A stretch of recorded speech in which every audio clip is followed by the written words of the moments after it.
One. All right, here we go. Here we go. Matinee edition, post game live. Knicks drive the tank into London and lose in spectacular fashion, 101-100. We're gonna break it all down today. I'm here with a special guest, my man Jake Lenick from the Lenix podcast. Jake, how you feeling, bro? Feeling good. Driving that tank bus straight through Europe. We're showing all those. We driving to Europe, man. Driving to Europe. We're driving. Yeah, we're just gonna sink right under the ocean. I think it's the Pacific Ocean. We go to Europe. I'm not gonna Oh no, my God, it's the Atlantic, man. It's the Atlantic, man. All right, so let's just break this thing down here. I mean, the team was cruising. Completely cruising, clicking on all cylinders. First three quarters. I mean, you would have thought the Wizards were tanking. You know what I'm saying?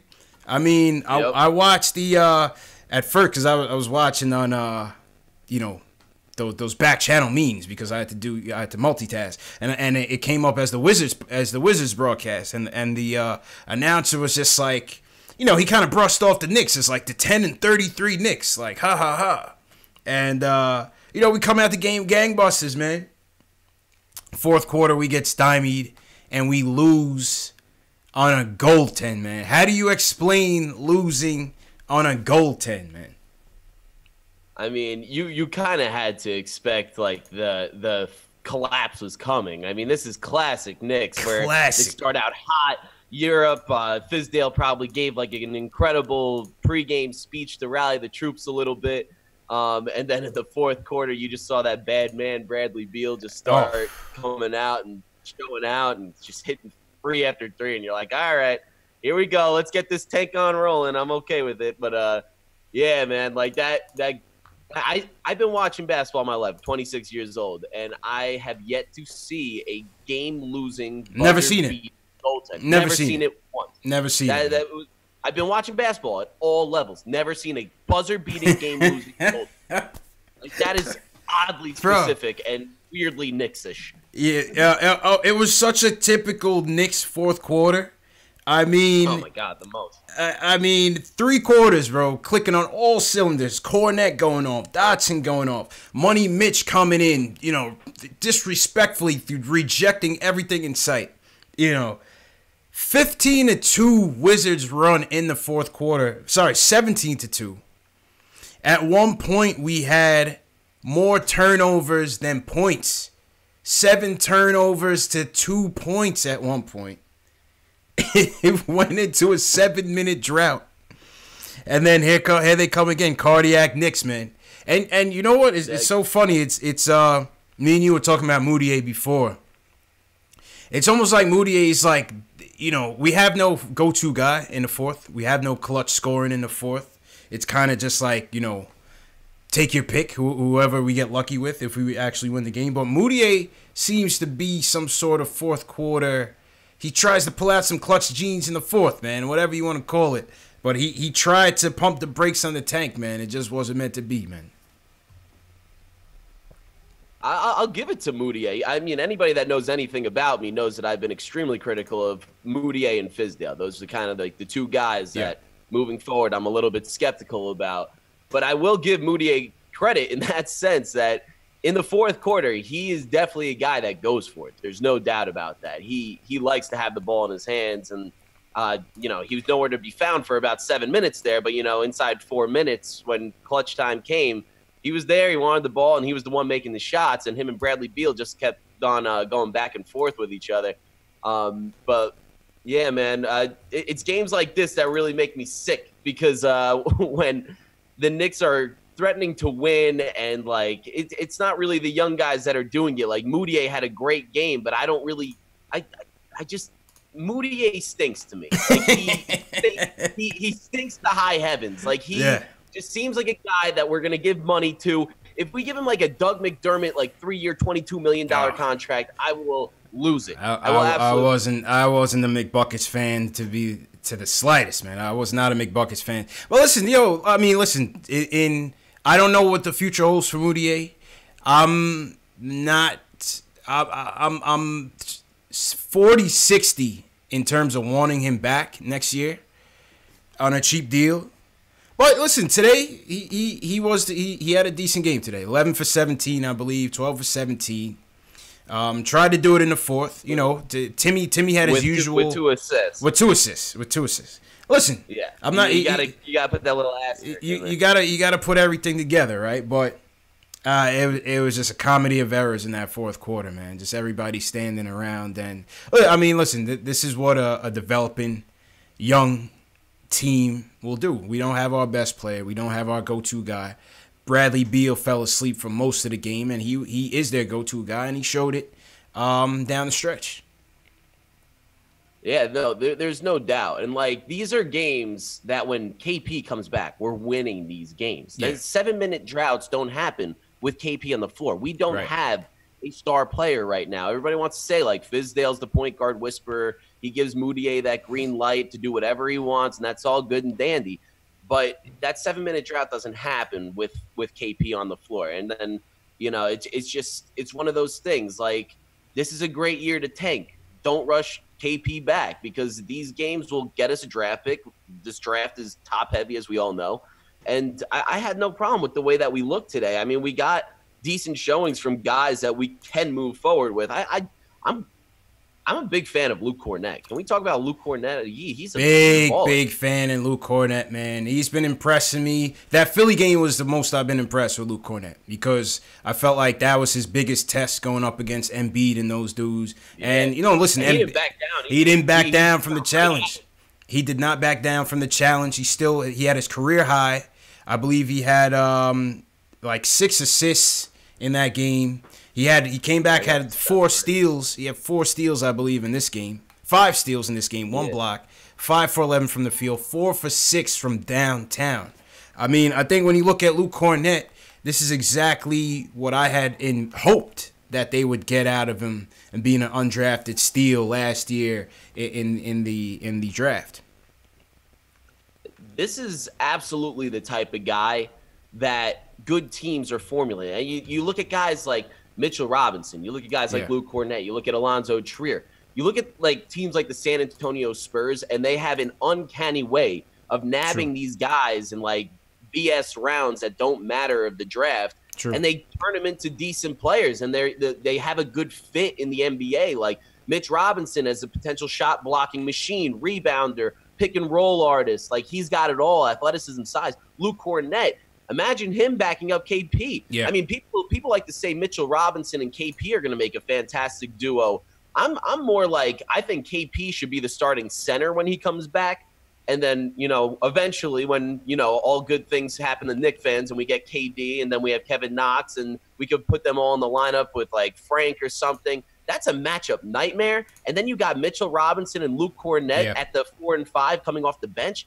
That's scary stuff, man. Like they could be some serious business in a year or two, man. I'm pretty excited about all these late draft picks, undrafted free agents that we got. They all look really nice. Yeah, give credit, man. I mean, he's fit in. He's fit in real nicely, man. I would definitely advocate Luke Kornet coming back on the cheap if we can afford it.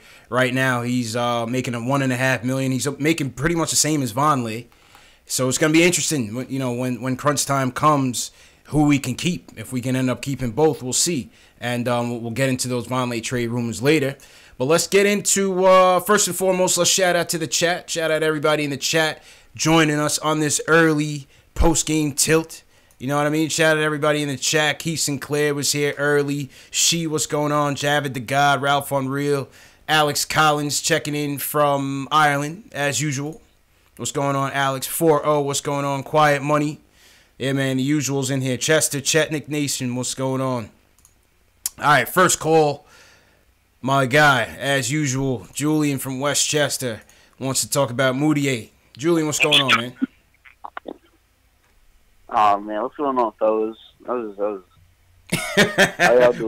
do you have to say, Julian? Give us your thoughts on this uncanny loss today, man. Unbelievable.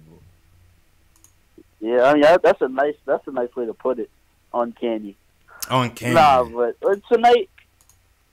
tonight, you know, first 3 quarters we actually looked like a like a borderline playoff team for like 3 quarters. We actually were playing our tails off, and I was seeing good things from everyone I wanted to see good things from, other than Frank. Yeah, Frank had a Frank and Mario did not show out for their people, man. They did not show out. I feel bad for anybody that traveled. I feel bad for anybody that traveled to go see Frank and Mario, man, because they did not have a good game. The Euros, you would have thought they'd be more comfortable. The Euros did not show out for the people, man. Yeah. Hey, man, I thought Frank actually played really good defense on Bradley Beal, but that was about it, and that was for like 2 possessions.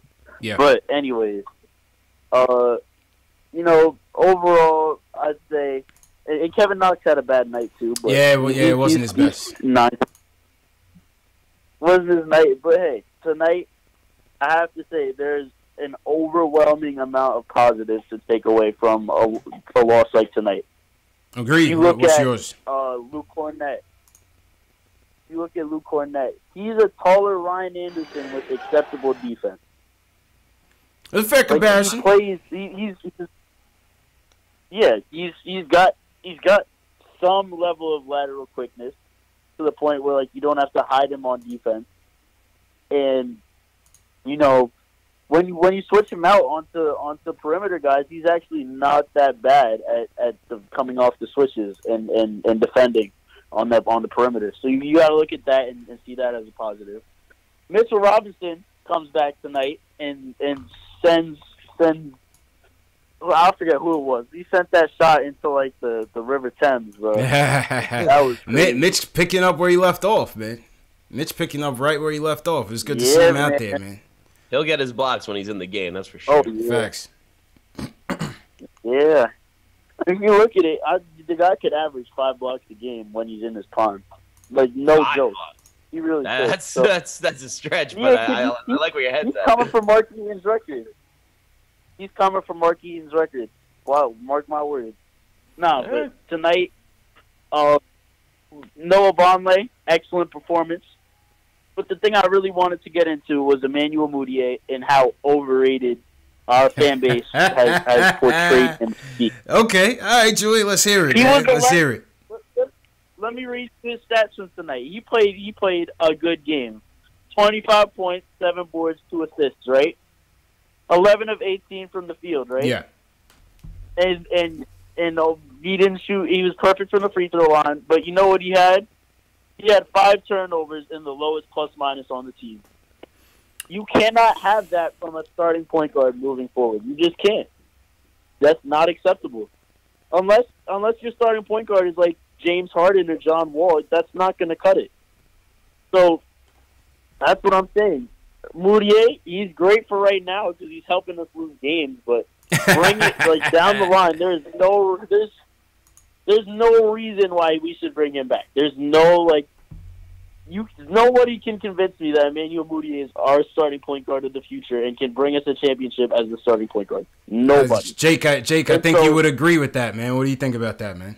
See the way I view Mudiay, and I think you're spot on. I feel like a lot of Knicks fans, like, God bless Knicks fans, man. They're very optimistic, and I appreciate that. And like I used to be that way. I mean, this team has turned me into such a pessimist over the past couple of years, and I shouldn't say past couple. It's been 20 years, and I want to believe Mudiay is good. I really do, but it's kind of like Fizdale and Mike D'Antoni have this way of giving the keys to a ball-dominant guard and letting them rack up the stat line.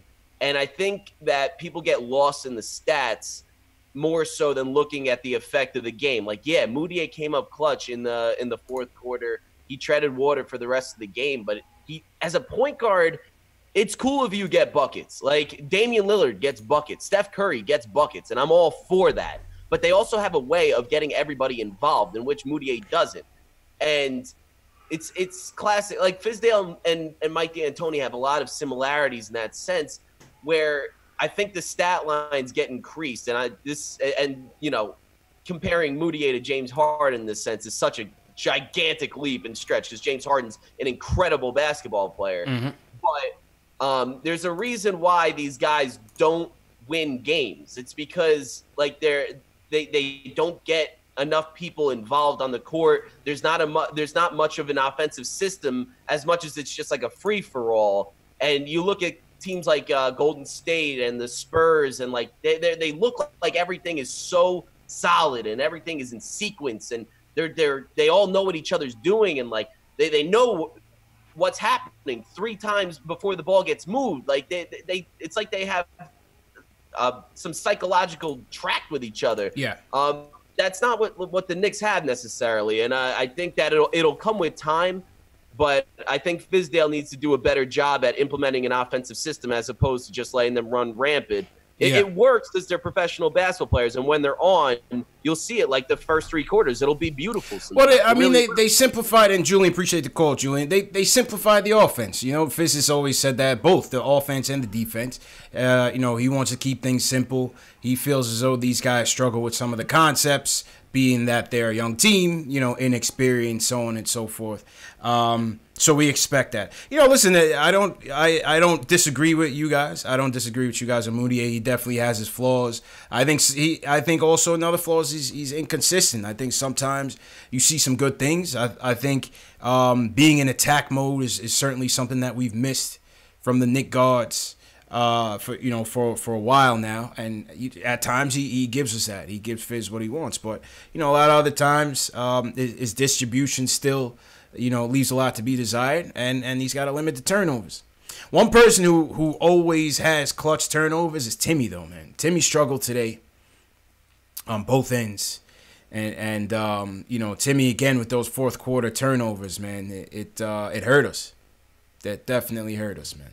Yeah, Timmy is. I want to say good things about Timmy. He's a bucket guy, but he's for his contract, it doesn't pay off. I mean, like, yeah. I was talking to you during the game, and we were talking about how good Bradley Beal is. Like, he's an incredible player. He gets overlooked. He's had his injury issues, sure, but the guy's a bad dude. He is a bucket getter, and he gets involved on every facet of the game. Gets paid a little bit more than Timmy. But at the same time, it's a fair comparison because they're in a similar price range. And people don't really look at them the same way. But if you look at them, they're like the same age. And it kind of catches me, along with a lot of people, off guard. Because Bradley Beal is a pretty elite perimeter defender on top of an elite three-point shooter, along with a good passer, along with a good rebounder. Like, he can do it all. Tim Hardaway, streaky shooter. He can shoot that 3 ball, but if he's not, he's going like 2 for 17 with 6 points, and he's going to cost the Knicks some serious games. It's going to hurt you. So, yeah, and like defensively, he's nothing to write home about. And it's nothing against Tim Hardaway Jr. I happen to like him. I like his game. He's fun to watch, but like in total, you know, 4 years, $72 million. If it was $4 million, it would be awesome. Tough, man. But it's Let's go to the phones. Ari from Manhattan. He wants to talk about the good L and Fizdale's rotations. Ari, how you feeling, bro? Hey, what's up, guys? Thank you for having me on. I'm feeling absolutely fantastic. I was watching the game, fourth quarter, up by 12, take a shower, come back, down by 1. I was so happy. It was the best comeback Light it up. In my life. Let's go. I'm feeling good. Getting a little beer right now. I'm feeling good. But so basically, you guys took a lot of my talking points. Tim Hardaway Jr. with the clutch turnovers. He was definitely our MVP today. 2 clutch turnovers by Timmy in the fourth. Fizdale was dropping F-bombs by the 6-minute mark. He was tight. And Fizdale said he's the ultimate cheerleader. You know that. So you know he was tight, man. He's dropping F-bombs out there. Oh, Fizdale. That gets to my next point. Fizdale, I'm an attorney. So in order to convict someone, you got to be beyond a reasonable doubt. It is clearly evident at this point that he is purposely trying to tank the season because during the last play of the game, he kept ISO Zoe and Tim Hardaway Jr. out for the defensive play. I was looking for Dotson. Jake. What do you think? What you think about that last possession? I was curious why they didn't have Dotson out there for that last play, man. Everybody knows Dotson's my guy. I mean, I used to work in Westchester in White Plains, New York, and he used to come around my spot all the time. I posted a picture of him on our Instagram at @the_Lennox. Dotson's been my guy for a long time, ever since he was making his rounds with the Westchester Knicks. I don't know why they didn't have him on the floor. This is part of the reason that confuses me about Fizdale. And if Ari is right and he's purposefully tanking, then kudos to him, because that's a brilliant idea. But you want your three shooters out there. Like, if you're actually trying to win ball games, you want your three shooters out there. You want to stretch the floor. You want Knox. You want Dotson. You want Trier. You want all these guys. Sure, you want Cornette. And Tim Hardaway. There's your lineup. That's 5 guys right there. That's your lineup. And I'm not an NBA coach. Maybe I should be. I'm not down to get paid $5 million a year. That'd be tight. But yes, I totally agree with Ari. You should have Dotson out there. He's a 3-and-D guy. I mean, like, that's who you need. And he had a good game. He's been struggling a little bit down the stretch, but he had a good game, man. What else, Ari? What else you got? Yeah, it wasn't. But the thing is, it wasn't even within the natural flow of the game. It was out of a timeout. Yeah. Fizdale the entire season is doing offense, defense. Like, if you have Frank, the only thing that the guy is good at in basketball is defense. Like, and he's been putting him in for those, like, offense, defensive purposes, and he kept both of them out for literally our 2 probably worst perimeter defenders. So I think he deserves the MVP of the night, Fizdale. Yeah, you would have expected Frank and Dotson on those adjustments, man. Yeah, 3 seconds left in the game. You're not going to get an offensive possession. You know the ball's going to Bradley Beal. I don't understand why Fizdale puts Tim Hardaway Jr. on the best player when he's the worst defender, but it's clear that he has to be. Like, you cannot be that incompetent and be an NBA coach. Like, he's doing it for a reason. I really honestly think at this point, beyond a reasonable doubt, he's tanking. But, besides that... Go ahead, Jake. Go ahead. Hold on. Go ahead, Jake. Nah, I'm just agreeing with him. I'm not necessarily agreeing with him. I don't think anybody in the end, because, like, at the end of the day, you're playing, you're coaching for your job, and that's kind of how the NBA goes in the classical sense. But I will say this, if Ari is right, and beyond a reasonable doubt, to use your law lingo and jargon, I can't see anything that would contrast that argument. Like, what Fizdale does, his rotations are confusing. He takes people out when they're too hot. He does these late game lineups. He doesn't draw up good game plays. And to me, I was skeptical of the Fizdale hiring from the start. So I just think he's a bad coach. I just think it comes down to him being a bad coach. But if he's doing this, we got to get to that too, Jake. We got to get to that too, man. And appreciate the call, Ari. We got a lot of calls, so I just want to run through them so that everybody can chime in. Appreciate you, Ari. You know what? Listen, I'm not the coach, but in my opinion, if this is a teaching year, if this is a development year, if this is about the young guys, in a situation like that, you're coming off a timeout. I would have expected your 2 better perimeter defenders to be out there. And apparently Hardaway and Vonleh got caught in some miscommunication, ended up doubling Beal. Johnny O'Brien got left open. And I think regardless of the goaltend, that shot looked like it was going in anyway, man. Well, yeah, I mean, the thing is, like, in those late game situations, I mean, you can take whoever you want out there. And, like, if this is a development season, we are a young team. Priority A, B, and C, D, E, F, G, go through the whole alphabet. It should be developing these players. Yeah. And what the benefit is in such a horrible season is that you can still have close games like this in a pretty big environment. You know, you're in England, you're on the spotlight, you got the matinee, you got a lot of eyes on you and everything. I love saying matinee, by the way. It makes you feel like Frank Sinatra. Yeah. I don't know why. But yeah, you got the matinee, you're the only basketball game going. All the bored people who's not working like myself at home, we're watching. So, but yeah, like I think that you should be playing the players that you plan on moving forward with. And like, it just seemed like a perfect moment for like a guy like Dotson to step up or Frank step up. And like, I love Vonleh. I love Thomas Bryant. I went to Indiana University, so those are my guys. I used to call basketball games for those guys. I used to go out with those guys. I'm tight with them. Mm-hmm. But Vonleh is a guy who I look at kind of like what Michael Beasley was last year. He's a guy who wanted to join a team where he hasn't really come up in his in his upbringing from the draft, and he wanted some spotlight. He wanted some playing time to show the NBA teams that he can ball and like it's his time. And he has been great. He has been showing like athleticism. He's been showing a little bit of range. He's been showing a versatile skill set. But if I'm being completely honest with myself, he's going to get paid around $8 to $10 million next year. I'm not really willing for the Knicks to do that. So in my heart of hearts, I don't think he's going to be a Knick next year. So why not put a guy like Kornet or like Dotson and put the ball in their hands, see what they could do, see what you got with them. That's true. Like, that's the questions I got. I hear that. All right, let's go to Isaiah from Connecticut. He wants to talk about Moody and the rotations. Isaiah, how you feeling, bro? Hey, what's going on, Knicks fan? What's poppin', man? Good, man. How you feeling about this game, bro? Oh, man. You know, the only thing that makes me feel better is when we watch Duke games. Yeah. I just look at Zion and I just be like, watch the Duke 3, you know, right? He would look really great in orange and blue. Yeah, watching the Duke 3 makes this whole season a lot better, man, and a whole lot of vodka. But no, man, you know, I'm listening to the talkers, man, and they're taking all my points, man. They're taking all the points I wanted to say. We had to get you in here earlier, man. I know, man. You gotta put me on the rotation, man. Because you need another big black guy on there too. Missing the guy with the dreads. Yeah, the guy with the dreads. JL's is working today, man. Yeah, that's all right, man. No, but you know what I'm saying. So, one thing that can, like the guy said, the one thing that's confusing me with Fizz, man, is this is like the third or fourth time Tim has been taxed to guard the best player for the final possession. Yeah, he hasn't did it. So I'm getting confused why, you don't put Dot, you don't put Frankie, you don't put Mitch in there.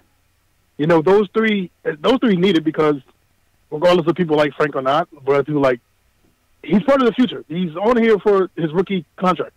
So he's part of the future. So you got to develop him. You got to put him in those situations. And it's like, I knew this lineup wasn't going to work when you literally have Zoe, you have Moutier, you have Knox, and you have Tim. That's, I mean, yeah. I didn't get it, man. Quote unquote defensive.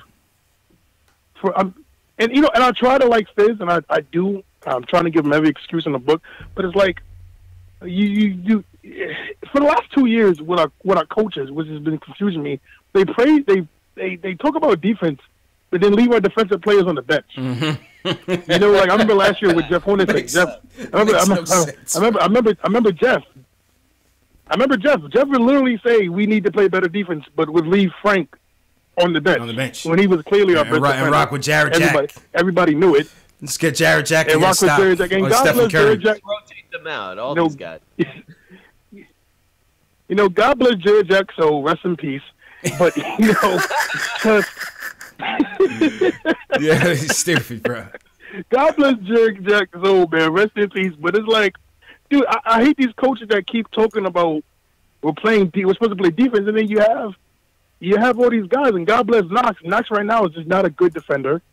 We know what Tim brings. We know what Zoe tries, but he's just not a good defender. I just don't understand what he's trying to do, And it's like you got to give these guys minutes because here's my thing. I'm not comfortable paying Moutier $7 million to start.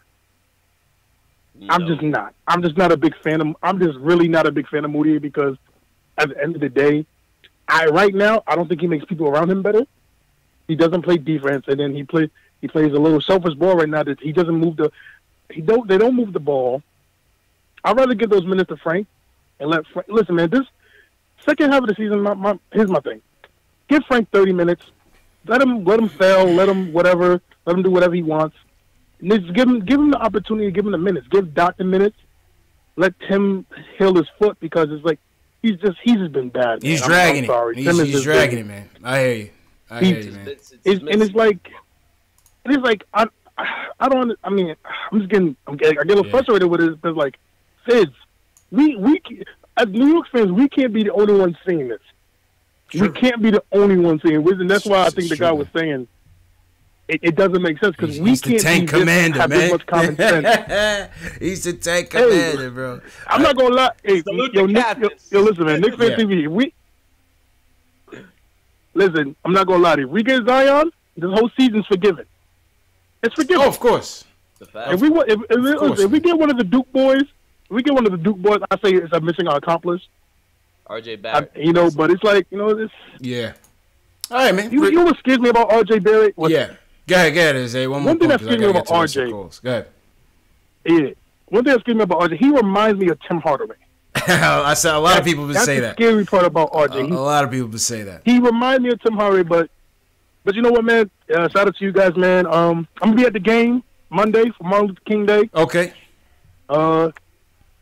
You gonna be there? Nick? Nah, I got tickets to the Mavs game, man. I'm trying to see Luka, man. I gotta see what the hype is all about, man. That dude. I gotta go see that. I gotta go see that guy, man. He makes me want to be white. I'm not gonna lie to you. If I could turn into a white man. On that note, Isaiah, I gotta clip your mic, man. Appreciate the call, my dude. Isaiah always comes with jokes, man. No, appreciate it. Luka's beasting though, man.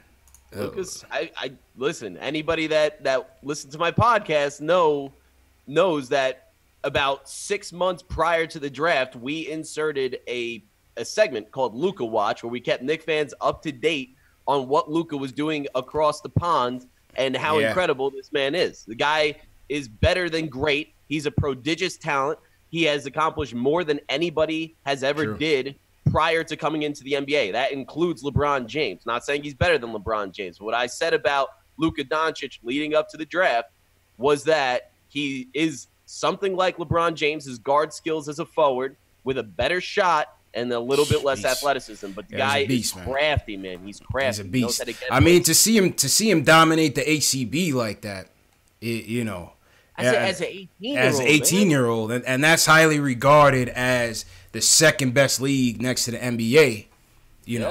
Absolutely, man. He led Slovenia to a Eurobasket title over teams like Latvia, Spain, like all these powerhouses, pretty much on his back. He won EuroLeague MVP in the regular season. It led his team to a championship and won the championship and won championship MVP. So the guy is special. True. He is absolutely special. True indeed, man. All right, back to the phones. We got a lot of calls in the queue. Jake, we got Kevin, we got Dane, we got Rick. Rock Q wants to get in. Jamal wants to get in. All right, so we're gonna keep it rolling. Everybody, keep it to like 1 or 2 points. I want to make sure I get everybody in here. Kevin from North Carolina, you're up. He wants to talk about Knox and Fizdale. Kevin, what's going on, man? What's up? Can you hear me? Yeah. All right, good. Everyone pretty much touched on my point today, so I'm going to try to make it quick. My issue really is with Fizdale is that I feel like he knows what's up. Like, because my thing is, you were an assistant coach on 2 back-to-back championships with LeBron in them. Yeah. So you know what good basketball looks like. You got to look around at your team and say, my fault. Yeah, I'm just like, you got to look around and be like, this is not good basketball. I'm watching this game, and I'm like, why are you doing some of the things you're doing? And someone had made the point earlier, I heard, it's basically a free fall. There's no offense out there. It might be a screen or two, and that's it. Yeah. And the thing I have a problem with is everyone has free reign to ISO except for Knox and Frank. Because when they do something stupid, I feel like they get pulled. Like, he has no place for Knox, none. Yeah, they don't run plays for Knox. But in fairness, listen, in 3 quarters, the offense was moving well. I didn't have no problem with it. It just happens that when these teams tighten up and lock up on D, we get stagnant. Obviously, the lack of a go-to scorer. Everybody's standing around waiting to do something, and that's how you have Emmanuel Mudiay as your guy. You know what I'm saying? That's just how it works out because everybody's just standing around waiting for somebody else to do something. Yeah, that's true. I remember you talked about it on one of your other videos. Like, to be in New York and coach, you really got to be meant for it. Like, I went to my first Knicks game ever, like last week, the Indiana Pacers. I went with my dad. It was awesome. Okay, but I'm at MSG, and the Knicks fans in person, man, they're over there, they're cussing, they're yelling. Oh, yeah, they'll let you have it. Absolutely. Fizdale puts in Lance Thomas. Hell yeah. Fizdale puts in Lance Thomas, and then this dude yells out behind me, "Yes, Fizdale, let's develop Lance Thomas." That's what we're trying to do. Like, you must hear that 24/7. Like, I know he knows what's up, man. That's my biggest issue. Like, But then again, someone said earlier he might be purposely tanking, and that he might be the commander. Anyway, man. that's all I wanted to say, man. All right, Kev, appreciate the call, man. He might be the tank commander, man. He is the tank commander. I'm all for it, though. We're gonna it's a good season to have a bad coach. Of course. Of course, man. Of course. All right, yeah, we're gonna get to Rick. Shout out everybody in the chat. G. Andrezzi, Jimmy, what's going on? Ralph on Real. If you're new in the chat, give me a hashtag new so we can shout you guys out. Hit that thumbs up button for your boys. That's the best way to support the show. Hit that thumbs up. One note, CP, yeah, real quick. I've been seeing a lot of chatter in the comment section.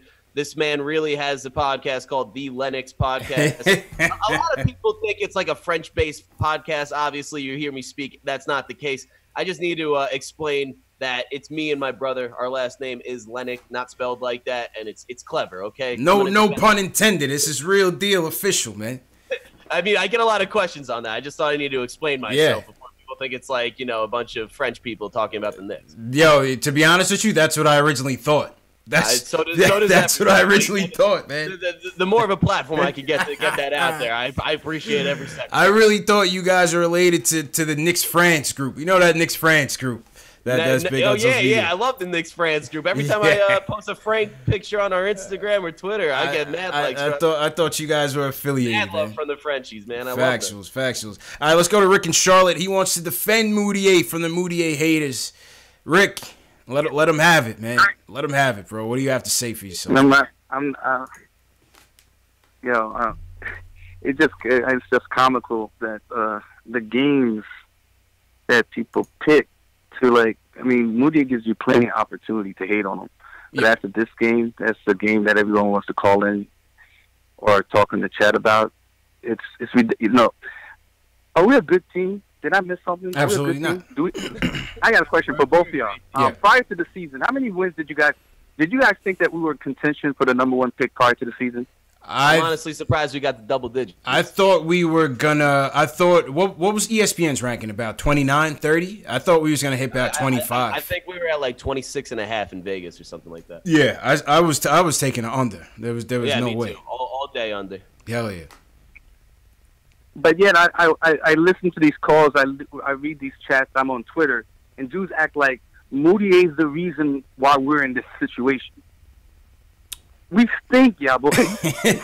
We're not a good team, man. And the reason what's happening is that Moutier has the one skill that a lot of the guys especially on the starting lineup, does not have. True. The ability to get his own shot. Absolutely. And so what happens is when the offense gets stagnant because we really have no system, and that's why all the point guards' assist rates are down. Burke's assist rate is completely, tanked compared to what it was last year. Well, because you don't really have a system for. It's essentially give it to Moutier and Tim Hardaway once the clock gets to about 7 or 8. The difference is Moutier can get to the paint and probably get some sort of quality shot off where Tim's just going to launch up some 35-foot three. So, but all these kids. Moutier's just the one kid that's not allowed it. Like, he's treated like a vet. Like, he's not allotted the same. He has. That's fair. That's a fair point. I will say that we do. He's 22 years old. Analyze Moutier differently than the others. Yeah. He's younger than Trier. He's younger than Cornette. He's younger than Dotson. Yeah. But in fairness, though, Rick, in fairness, none of those guys have the expectations that Moutier came in having, though. In fairness, Moutier was a lottery pick. Oh no. Okay, let me kill that right now. Mm-hmm. Moutier was picked 7th in the draft. That's lottery. That's lottery. Frank was picked 8th in the draft. Yeah. Yes, Frank. I'll give you Frank. But when you were mentioning Dotson, everybody judges Moutier off of high school mixtapes. And what they don't realize is, and in the fact that his comps coming out of high school now, he was a second-rated high school player. His comps were Wall and Rose, those big-time point guards. Right. Those two guys went first overall in the draft. Yeah. A year from high school, when the real draft happened, and the scouts got in the scouts, and he practiced and worked out. He didn't go number 1 overall in the draft. he went 7th. You know, just like a guy like Jamal Murray, just like a spot before Frank. So this whole notion, like, oh, the expectations that he's full, that's y'all fault for watching YouTube and thinking you know basketball. Not necessarily. Not necessarily. The Knicks were looking at him. The Knicks were looking at him. We're not saying y'all, not you, because you're fair. But I'm just talking about the other dudes that just got all this hate in them over this kid. You know, that's y'all fault. You know what I'm saying? Yeah. So he's a kid just like the rest of them trying to develop. You know what I'm saying? And then Frank, and we overrate Frank's defense. Did y'all see what Troy Brown did to Frank? First of all, he got when he dunked on him. Yeah, he got dunked on. He got dunked on. Yeah, yammed on. This is our defensive section that everybody's crying about needs to be on the floor. He did, but I still want him out there in the crunch time instead of Moody. In all fairness, 150 years old with a bag lead blew by. In all fair, Rick, I hear you, man. JC busted his ass too. I'll give you all of that. I still want him out there in crunch time over Moody and Timmy. Would you agree that at least to say that Moody's defense is suspect? I feel like the two. No. That ain't gonna fly either. What do you mean? Yo, that ain't gonna fly either. Yo, we played Dame and we played Curry on back-to-back nights. Yes. Dame went 4 for 15. Curry went 4 for 19. That was an aberration. The two guard is what killed us. That was aberration. It's always that, but that's the beauty. That's the beauty of that's the Moody effect. When those players have bad games. When those players at the end of the day, when prior to every game, I hear Moody is going to get lit up because this guard is so nice. But at the end of the game, the point guard never goes off, and usually Moody is around the same, goes up around the same or keep it respectable. And what happened? I hear that, Dame was disinterested, quote unquote. Curry was not really thinking. He went 4 for. He took 19 shots, but yet he was disinterested. Yeah. Oh. Yeah, stop, man. Okay. All right, Rick, man. All right, man. I'll give that. I'll give Frank. But that, again, at the end of the day, all I want to say that he's 22 years old. He's a kid, just like the rest of them, developing. And let's treat him all the same as long as they're wearing the Knicks jersey. All right. Let's treat them all the same. Okay. Once he gets traded, we can talk differently. All right. Appreciate the call, Rick. That was Rick, the president of the Emmanuel Mudiay fan club, weighing in to destroy the haters, man. He's just swimming through the mud right there. Oh no, this is the Rick was on his B game tonight. You should have heard Rick. I forgot which night, man. I love the rant. I mean, I'm all about that, man. You know me. It was the New Year's Day game. The New Year's Day game, and Rick came in. He was like, "Man, I'm tight. I got work tomorrow. You dudes are hating on Moody." Rick was tight, man. I love the rant. Honestly, he almost had me switching my opinion on Moody. I didn't, but what I will say to counteract this whole notion that Moody is a good two-way player, he's not, is the fact that when I watched the Knicks this year, it's a lot like scouting. It's more scouting than watching actual basketball because this team stinks. I mean, it's going nowhere. It's going to hell in a handbasket, but I compare it a lot to like when I used to watch the G League Knicks, the Westchester Knicks. I grew up right down the street. I used to go to games. Dotson, Cornette, Jimmer Fredette, all these guys. Mm-hmm. The guys getting buckets were guys like Jimmer Fredette and all that. But the guys that get moved into the NBA aren't the guys that are like the superstars. And I get that Moutier is scoring at a level in the NBA, but like if he's losing at the same time. He's not going to be getting the same looks if we get actual NBA players and add them to this roster. He's the lone scorer on this team, and Fizdale is letting him do pretty much whatever he wants. But the guys that you move up that can make some noise in the NBA have skill sets that are beyond scoring. It's guys that can rebound. It's guys that block shots. Shit, it's even guys like Ron Baker that hustle their ass off. I mean, everybody knows I hated Ron Baker, but those are the guys that make their way into the NBA. I mean, you look at a guy like Cornette. He's tall. That's an NBA skill, and he can shoot threes. You'll get guys like Dotson, good size, 3-and-D player. Look at Frank, long, lanky, can play defense. He can make his way onto an NBA roster. I mean, there's guys that are like on this team that are very well adjusted to NBA rosters. Just may not necessarily come together because they may not be the star players like a guy like. I mean, every good team has a star player, more or less. I mean, like down to San Antonio, which everybody likes to say is the ultimate team, but they still got LaMarcus Aldridge and DeMar DeRozan to take off some guys on the end of the bench that come up clutch for them all the time. Like, it just happens like that. So I'm looking for guys that can make their way and like contribute in a major way to a team that is more adjusted to like an NBA roster. I just don't think Moutier is that guy because he's not a good distributor. He's not a good defender as much as your boy liked to say he was. I'm sorry. I've watched too much of him to say he's a good defender. He was a guy that was extremely poorly scouted because he went abroad as opposed to going to the NCAA. So he was right in the fact that we were scouting high school tapes. Yeah, and that's true. That's true. And the China tapes, the China tapes, which made him look even better. China's tough. Yeah, like China is like a tough place to scout from historically. Yeah. But he was overscout. He was getting comparisons to John Wall. I mean, it's clear to see that this guy's not John Wall. He doesn't have an eighth of the athleticism that John Wall does.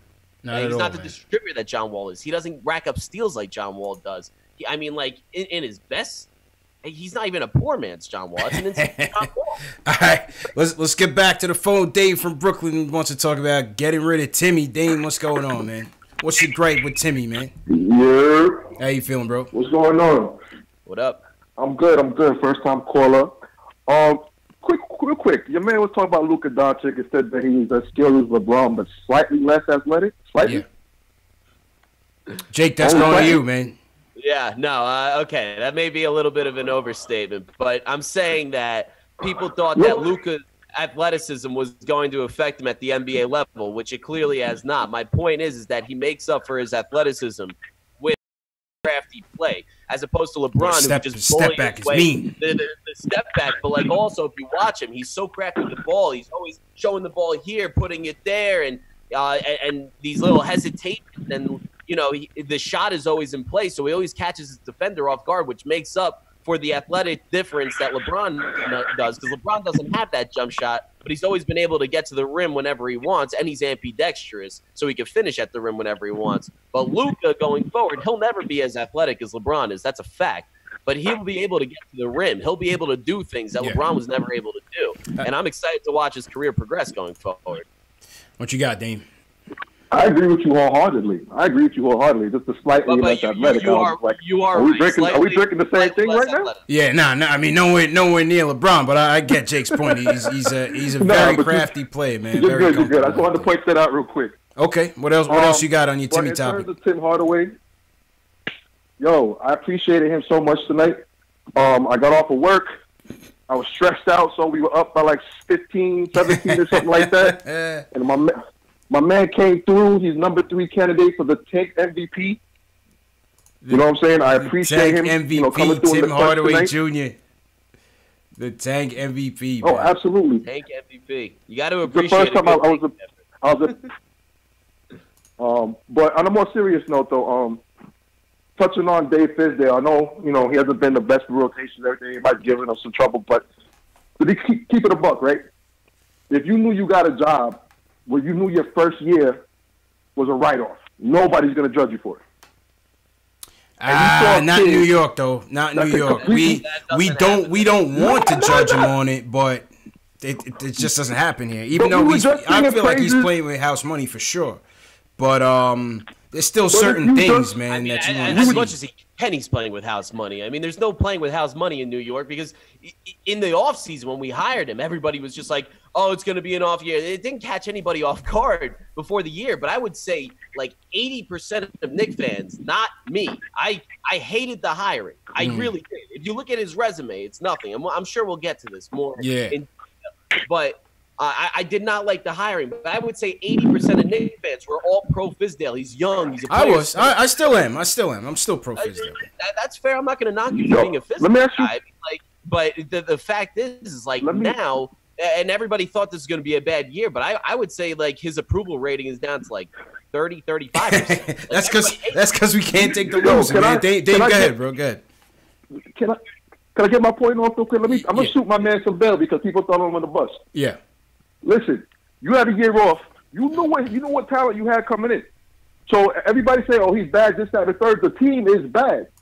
So you know what talent he's juggling right now, right? Yes. But if you know you got a kid that could change your career coming in, wouldn't you work towards that kid? Wouldn't you start making sure you know what the commodities you had now, what I'm gonna keep, what I'm not gonna keep? I'm sure you know the temperature on KD already. Yes, but at the same time, you also want to be confident that when they do put that proper team together, that he's gonna put them in the best positions to win. You know what I'm saying? Or even try to. Even with the lack of talent that we have, sometimes his decision making is head scratching. You know, I'm not gonna lie. Sometimes his decision making is head scratching in terms of his adjustments in game. Yeah, I'm giving him house money. It's a tank year. I'm with the tank. Get to the bottom. You know what I'm saying? He's not going to get fired this year. There's no way that happens. But what I look for in Fizdale, the stuff that he can do to impress me, is a late possession, drawing up a play, playing the young guys, putting the young guys in situations that they can help themselves with, help their careers with. And that's something that he doesn't do that well. It's something that I've been underwhelmed with as a whole. And that's my main knock on Fizdale. Listen, when he was hired as a coach, I didn't agree with the hiring, but I'm not one of these guys that's going to blindly hate the guy. I'm rooting for the guy. He's the Knicks head coach. I hope he leads us to 5 championships. I hope he's the next Phil Jackson. But what I'm seeing out of him is a mediocre to pretty bad head coach in total. What you got, Dane? Last point, Dane. I guess the last point I would get is if he had put in Frank, Mitch, Doctor tonight and won the game, would that have been the best win for their career? Moving forward? Would that have been the best win of his career? Would that be the best help for their win moving forward and winning more games to continue to not get people to come? No, not at all. I'm not disappointed in the loss, but like I said, I just want to be confident that he will put us in the right position to win. And to me, in that situation where you have situational basketball, you're trying to develop these kids to execute properly in these situations. To me, he should have had his best defenders out there and win or lose with that lineup out there. That's just what I thought. See, one thing that I always I get what you guys are saying. Yeah. The one thing I always go back to is, like, people get misconstrued with what tanking is in professional sports.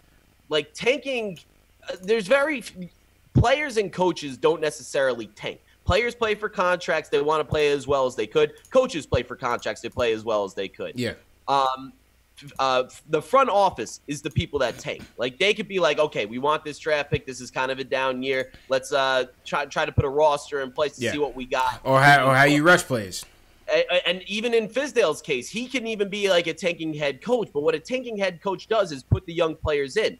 And my point is that tanking isn't necessarily an odyssey to lose. Like, it's not just like losing. Tanking is putting your young guys in place. Yes, if you put your young guys in place, they'll probably lose you a bunch of games. You'll probably get a high draft. But I'll say this, though.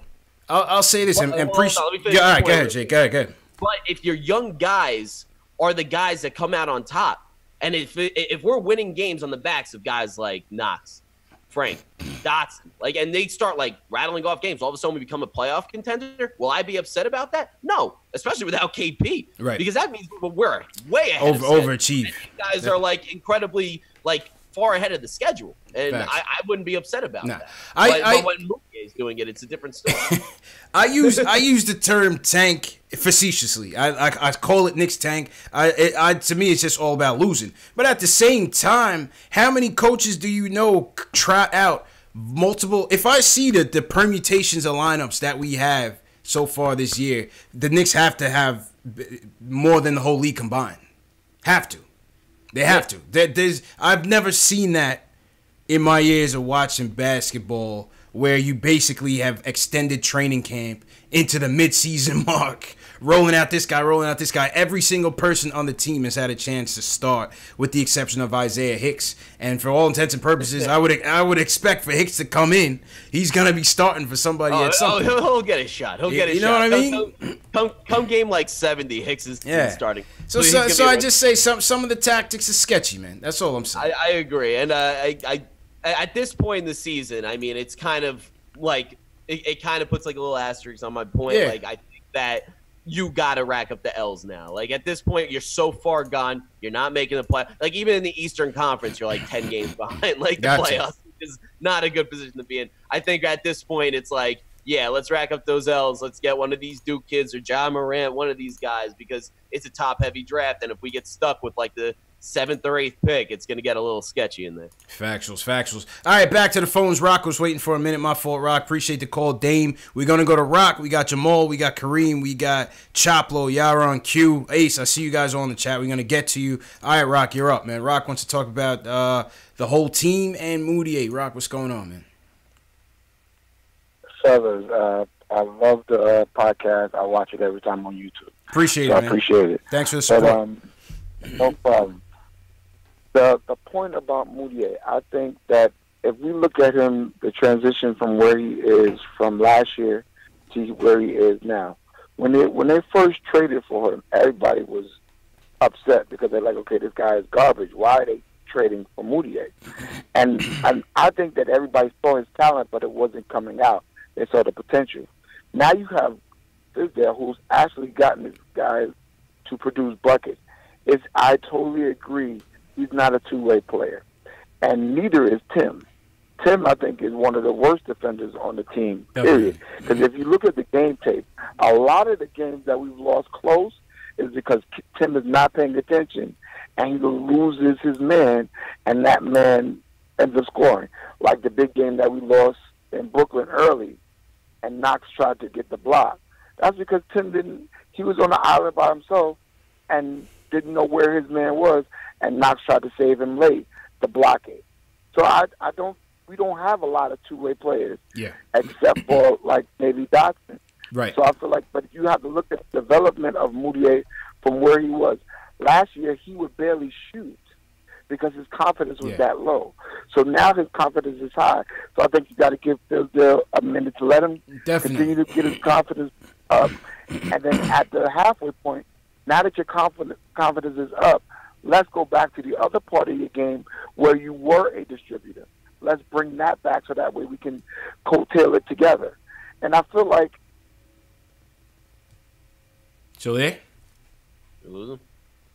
Think we lost Rock. Games that they're playing, it's at least the games that they're playing, they're competitive. You know what I mean? Yeah. And you can stay interested in the game. There's going to be games where we just get blasted, and we know that. But I think as Knicks fans, the fact that these guys come out almost every night and they compete, and they like if you look at the Warriors game, we competed with the Warriors at least a full half, and it was a good game. But you know, at one point, the sleeping giant was going to wake up, and they're just going to blow us out of the water. But the fact that they didn't scare and they didn't wilter at the defending champions, and they came to play, that's encouraging as a Knicks fan. So I feel like we have to look at the development. Yeah, Fizdale is going to make a lot of mistakes. I don't agree with all of his stuff. Like, Dotson, I agree, he should have been there. I think Mitch should have been in the game, at least try to block the shot. That's what I thought. And that's all I thought, Rock, and appreciate the call, bro. That's all I'm saying here. You know what I'm saying? I rarely criticize Fizz. I'm giving him house money this year. I want to see him be here all 4 years. No matter what, win or lose, I want to see him be here all 4 years with this team and how they put the team together with help from Mills and Perry. Then we can make then I can make my assessment. That's how I feel about it. You know what I'm saying, Jake?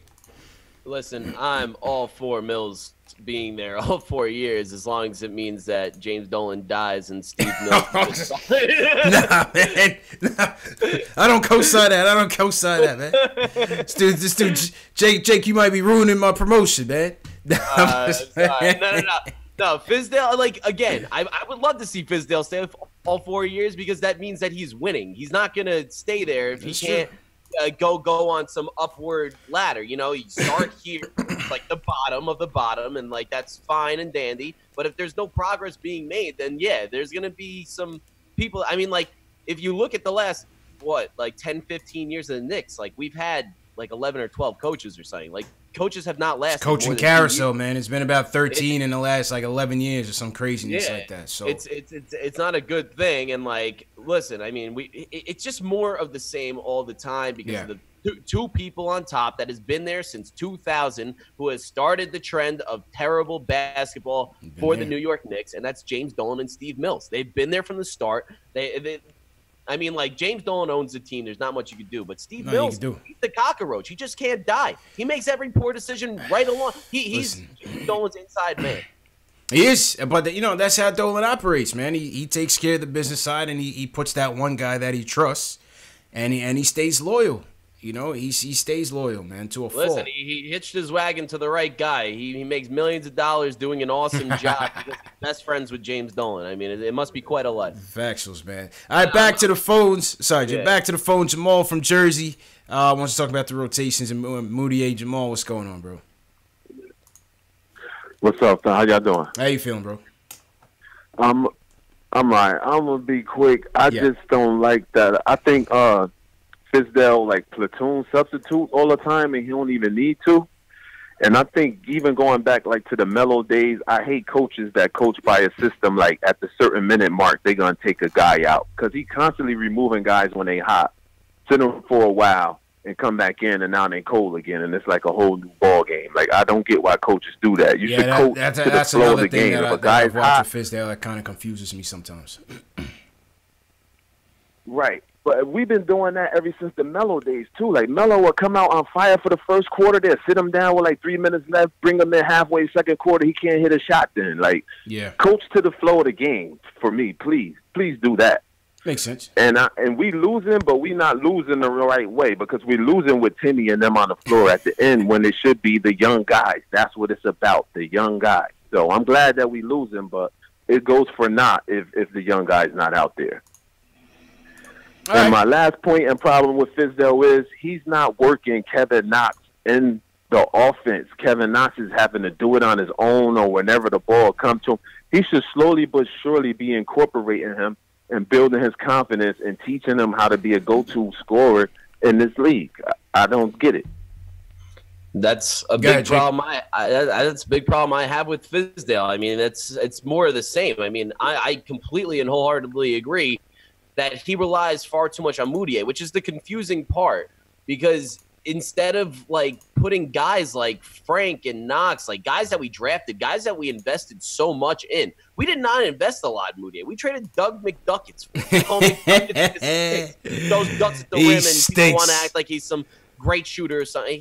I was not a McBuckets fan, man. He stunk. We had plenty of conversations on that one. He stunk here, but anyway. He was bad. But, like, we didn't invest a lot in Moutier, and if he's the one that doesn't turn out great, so be it. It's not going to hurt us that much in the grand scheme of things. We drafted Knox and Frank. We wasted 2 lottery picks. I say wasted, like, in quotation marks. Right, used them. We used 2 lottery picks on Frank and Knox. We could have gotten guys like Dennis Smith Jr. or who's the other one? Malik Monk, and there was a whole Donovan Mitchell for all you Monday morning quarterbacks that like to say that you liked Donovan Mitchell at 9 or 7 going into the draft. But I'm saying, like, we invested a lot in these guys, and Fizdale should focus more of his energy in developing Frank and Knox as opposed to putting all of his time and effort into Moutier, who is so not like a big but in fairness though, Moutier had a stretch where he was the best point guard on the team. In all fairness, Frank wasn't keeping what he killed.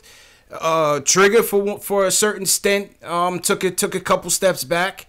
And we've seen, we've seen with Trey, man. I like Trey. I'm a big fan of Trey, but I feel like he's best suited as instant offense off the bench. I always felt that way. Yeah. I always will. So to me, Moutier, even with his faults, I still don't blame them for prioritizing trying to develop him into something because you still have to make a decision at the end of the season on whether you're going to bring him back or not. So, yes, I was with the Frank thing, and I said, he is our lottery pick. He has to be developed. But also I see that, you have to decide, is Moutier, taking the reins from him to the point where you have to consider maybe bringing him back. That's just me. I'm not saying that they should. I'm just saying I understand why they are doing that. No, I get what you're saying. I do. It's fair. For people that like Moutier more than Frank, I'm not knocking you. Like, Moutier has shown more than Frank. I'm just saying that in terms of potential, I like Frank's potential. He is long. He has tools that Moutier doesn't have. I mean, Moutier is not like athletic enough to make up for the size advantage that Frank has. Frank is much better defensively than Moutier is. Agree with that. And as in terms of offense, I mean, it's historically proven throughout the NBA that a good coach can teach offense. Offense is one of the easiest taught things in the NBA, and it's more of a knock on Fizdale than Frank. That if Frank's offense never comes along, that's more of a coaching flaw. Yes, obviously the coach has something to do with the play development. I get that. But listen, some guys just don't pan out. I don't know what Frank is going to be. I don't know if he's going to be take the starting reins. I still think that Frank can be a rotational piece when this team gets better talent-wise that can help this team in some way, shape, or form. I just don't know what it's going to be yet. You know what I'm saying? All it comes down to is, like, we still got Frank under contract. Yeah. We're going to have to pay Moutier eventually, and if we're paying him in the $8 to $10 million range, it's going to hurt. It's going to be like Steve Mills. It's going to be like Steve Mills did it James again. Fizdale. He gave him the Timmy. He gave him the Timmy Sweetheart deal. They take their hand. They just go inside my chest, rip my heart out. That's what they're going to do. It's going to hurt. Hey, we didn't get you KD, but here's Moutier in a 4-year max. Yeah, great. 4-year max. Let's give him 4 years, $72 million. His average 15 points and 1 assist for his season. God. Jamal, appreciate the call. Back to the phones. We got a couple guys waiting. Choplo's on deck. Choplo wants to talk about the game. How you feeling, bro? Yo, CPZ, Monezy. How's it feel? How you feeling, man? Yo, we got a lot of calls in this early matinee tilt, man. A lot of people calling in, man. I think a lot of people skip work for this game. Yeah, for real. Listen. Yeah, because we watched the game, but I just want to say something.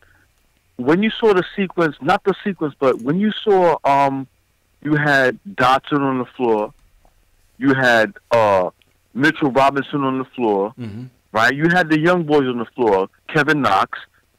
They was playing very well with Frank Ntilikina, right? Mm-hmm. When Hardaway came on the floor, I don't want to be a hater, right? Because I see potential in him. He can be great, right? But when Hardaway came on the floor, we was up by 12. But when he came on the floor, that 12 went back down to like 1. We was down by 1, and then I don't even know what happened, and then we lost the game, if you will. It just got away from us quickly, man. 15-2 Wizards run.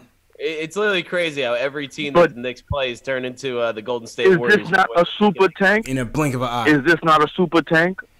Well, listen, is this not a super tank in London? They certainly drove the tank to London, man, and blew it, man. But the British fans got a strong taste of what Knicks fan life is. Absolutely. In like a little dose, they got a strong taste. Absolutely, man. And Choplo, appreciate the call. I just want to make sure we get to everybody. All right, let's get to Kareem. We're going to go to Kareem, and then we get to player ratings real quick, and then finish off the calls. All right, Kareem, he wants to talk about the game, and he wants to weigh in on the Moutier tank. Kareem, just turn. Yo, what's up, man? What's going on, fellas? Yo, you got your connection sound kind of far away, man. Where you at, bro? Shit, I'm at work, bro. Can you hear me? Yeah, man, it sound kind of noisy in there, man. Tell them turn down the music or something, man. Yeah, man. Yeah, man, I'm over everybody's machines and all that, man. I had to get my point across, man. Yo, tell them turn the machines off. We trying to talk Knicks, man. Prioritize, man. Yeah, man. Yeah, I wish it was that simple, man. But can y'all hear me? Yeah. Go ahead, real quick. Yep, go ahead. All right. First off, man, I got to say shout out to the chat. I love what you're doing. I'm a first time caller, long time listener. Appreciate it. Now we got that out the way. I gotta. Oh man, Jake, don't tell me we lost him. I don't know. We lost him. I was pretty excited for that call, We lost him, man. He was off to a real hot start. Kareem was ready to go. He shut off the machine. He was ready to go. It got real quiet. Kareem, my fault, man. Call back. We'll get you in. All right, let's get to these player ratings real quick. You got the box score open, Jake? I do now. Let's get to it, man. Shout out everybody in the chat watching along with us, supporting the show. Subscribe to the channel, man. Subscribe to the channel if you haven't already. This is the home of the diehard Knicks fan, where we talk about news, rumors, everything, man. Post-game live streams. We got the best chat on YouTube. #1 Knicks fan post-game show on YouTube. Yo, Shells in the chat just goes, "Homie got fired." Yo, shout out my guy Shells, man. Shells was like the #1. He was like the first fan of the show, man. Shout out Shells. I thought that was me, but whatever. Well, I was on your show first, to be completely that's actually fair. True. I was on your podcast first. Somebody said I gave you your start. Props to me for being the birther of this channel. No. Factuals, man. You launched Knicks Fan TV, man. Appreciate it, bro. All right, so here's the custom of the player ratings, Jake. This is your first player rating. Is it just for this game only? Just for this game. All right, cool. So start with we start with our 3 stars of the night. Give me your third, your second, and your first ranked player of tonight. Who you thought played the best? Your top 3. All right, third, I got a 2-way tie, and it's it's gonna seem like I'm doing this off of points, but it's not. I got Dotson and Trier tied for the third start. Dotson for the way he played. I continue to be impressed with Dotson. He just shows some great things and stuff that you can use moving forward, and he showed more of that tonight. The reason why I got Trier tied with him is because of that buzzer-beating goaltend that lost us the game. That might as well have been the championship right there. That was unbelievable. So plus one for the tank. That was like Michael Jordan level clutch tank. Oh my god, man! All right. At number 2, I'm gonna put Moutier. Okay. And takes a lot for me. I'm not a huge Moutier fan, but for this game only, if we're talking about guys that put us in a position to win, it was absolutely Moutier. He had one of those games where he was efficient shooting the ball, didn't rack up the assists so much, which is why I put him at 2. Yeah. But in the last 4 minutes, like I said in the beginning of the show, he wanted the ball. He had that killer instinct. He was the guy, and he was the guy that we went to, and he came through for a majority of the time. And at number 1, I'm going to put Luke Cornett. I continue to be impressed. I like the way his game is shaped. I like the way he kept this whole game. It seemed like he had his paws all over all the good things that we were doing. And, yeah, man, I love Luke. I think that he could be a very solid player for us moving forward.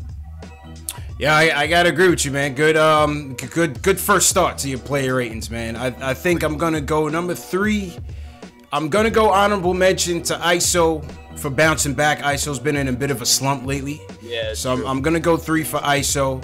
Sorry, I'm gonna go honorable mention for ISO, and I'm gonna go honorable mention for Noah Vonleh. Noah Vonleh, 13 points, 10 boards, 6 of 11 from the field, plus 6 on the night. He's a beast. I think he's one of our best 2-way players along with Dotson, and I'm gonna give my number 3 to Dotson. I thought Dotson has been struggling as of late. Came back, had a good game tonight, 5 of 8 from the field, 3 rebounds, 2 dimes, plus 7 on the night. Like I said, I would have liked to see him closing out there, but it is what it is. I'll give Dotson my number 3. I'll give Moutier the 2, 25 points, 7 boards, 11 for 18 from the field.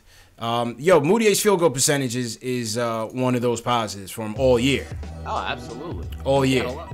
And I also you got to give him credit. Yes, he did finish with the 5 turnovers. He was as much part of helping the Wizards come back, but he also had some clutch buckets in the 4th as well. And I love that. I mean, listen, for what it is, I mean, you got to love the fact that Moutier wants the ball in the 4th. I don't want him on the team next year. Doesn't mean I can't enjoy him while we got him. Facts.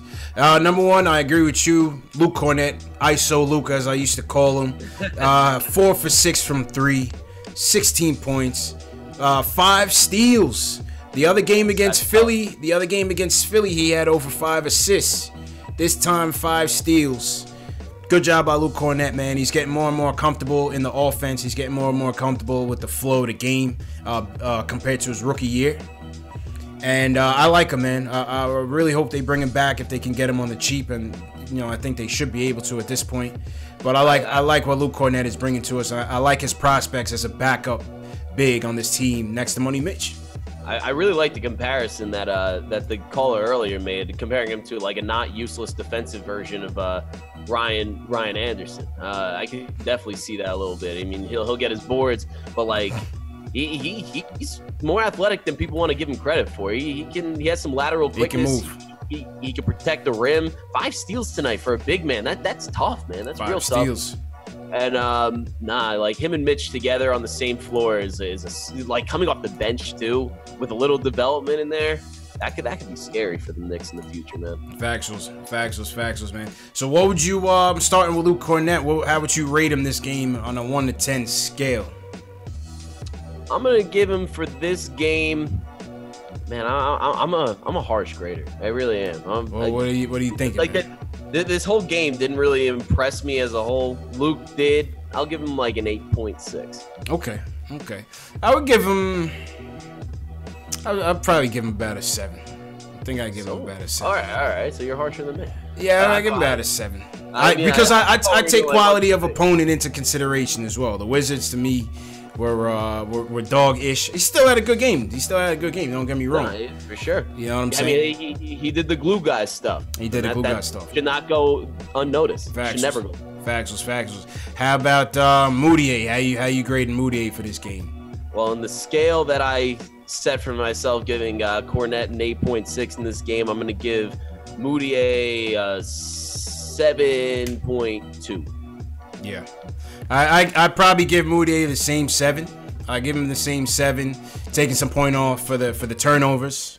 Thought the defense and the turnovers hurt us. When a point guard gets more turnovers than assists, it's pretty eyebrow raising. Obviously. I never like that. Actually, absolutely. So yeah, we're gonna dock Moutier some points there. So I give him a 7. Who else here? How about ISO? ISO, what do you give him ISO? The return of ISO. ISO gets a 10. I still cannot get over that buzzer-beating, losing goaltend. Like, I can't stress enough. I have never seen that before. Unseen, man. It was unbelievable. I mean, like, again, if this is all a master plan for Fizdale, kudos. Because if you were like, all right, let Thomas Bryant get to the basket and then swat that shit away, goaltend it, like, ISO, props. That's great. No, but in all seriousness, ISO coming back from his little slump, coming out, showing out a little bit. I'll give him around the same where I gave Moody. I'll give him like a 7.1. Yeah, I would give him and Dotson about it'd be like a 6.5. 6.5. I give ISO and Dotson. A little bit less than Moutier for the game. Yeah. Him and Dotson, I'd probably put in the same category there. Factuals. Vonleh, I'd probably give the same as Cornett. I'd probably give him a 7, man. Yeah. He goes up a little bit for me. I mean, ranking wise for the game, I mean, I just come to expect a certain standard from Vonleh. I think which is interesting. He's one of the players, and it's kind of crazy how it came about that I can like rely on a little bit. Yeah. Like, fill up the stat sheet, double, play good defense. So, I mean, kind of at the standard that he's been playing at and just being consistent, I probably give him 7.7. Yeah. I agree with you on that one, man. John Talento in the chat says Vonleh's at 8. What do you guys think in the chat, man? What do you guys think? Who will be your top 3? Give us some player ratings, 1 to 10 for guys like Noah Vonleh, Luke Cornett, ISO Zoe, Dotson. What you guys think? And tough loss. What you guys think of Moutier tonight? That guy named Airspace. Factuals. All right, man. So that was a play ratings. Good job on that one, Jake. We're gonna get back to some calls and get to the fan Q&A. Cover some more stuff. We got about 40 more minutes. We'll go to about 8, and then wrap up, man. Cool. Sounds good to me. Yeah, man.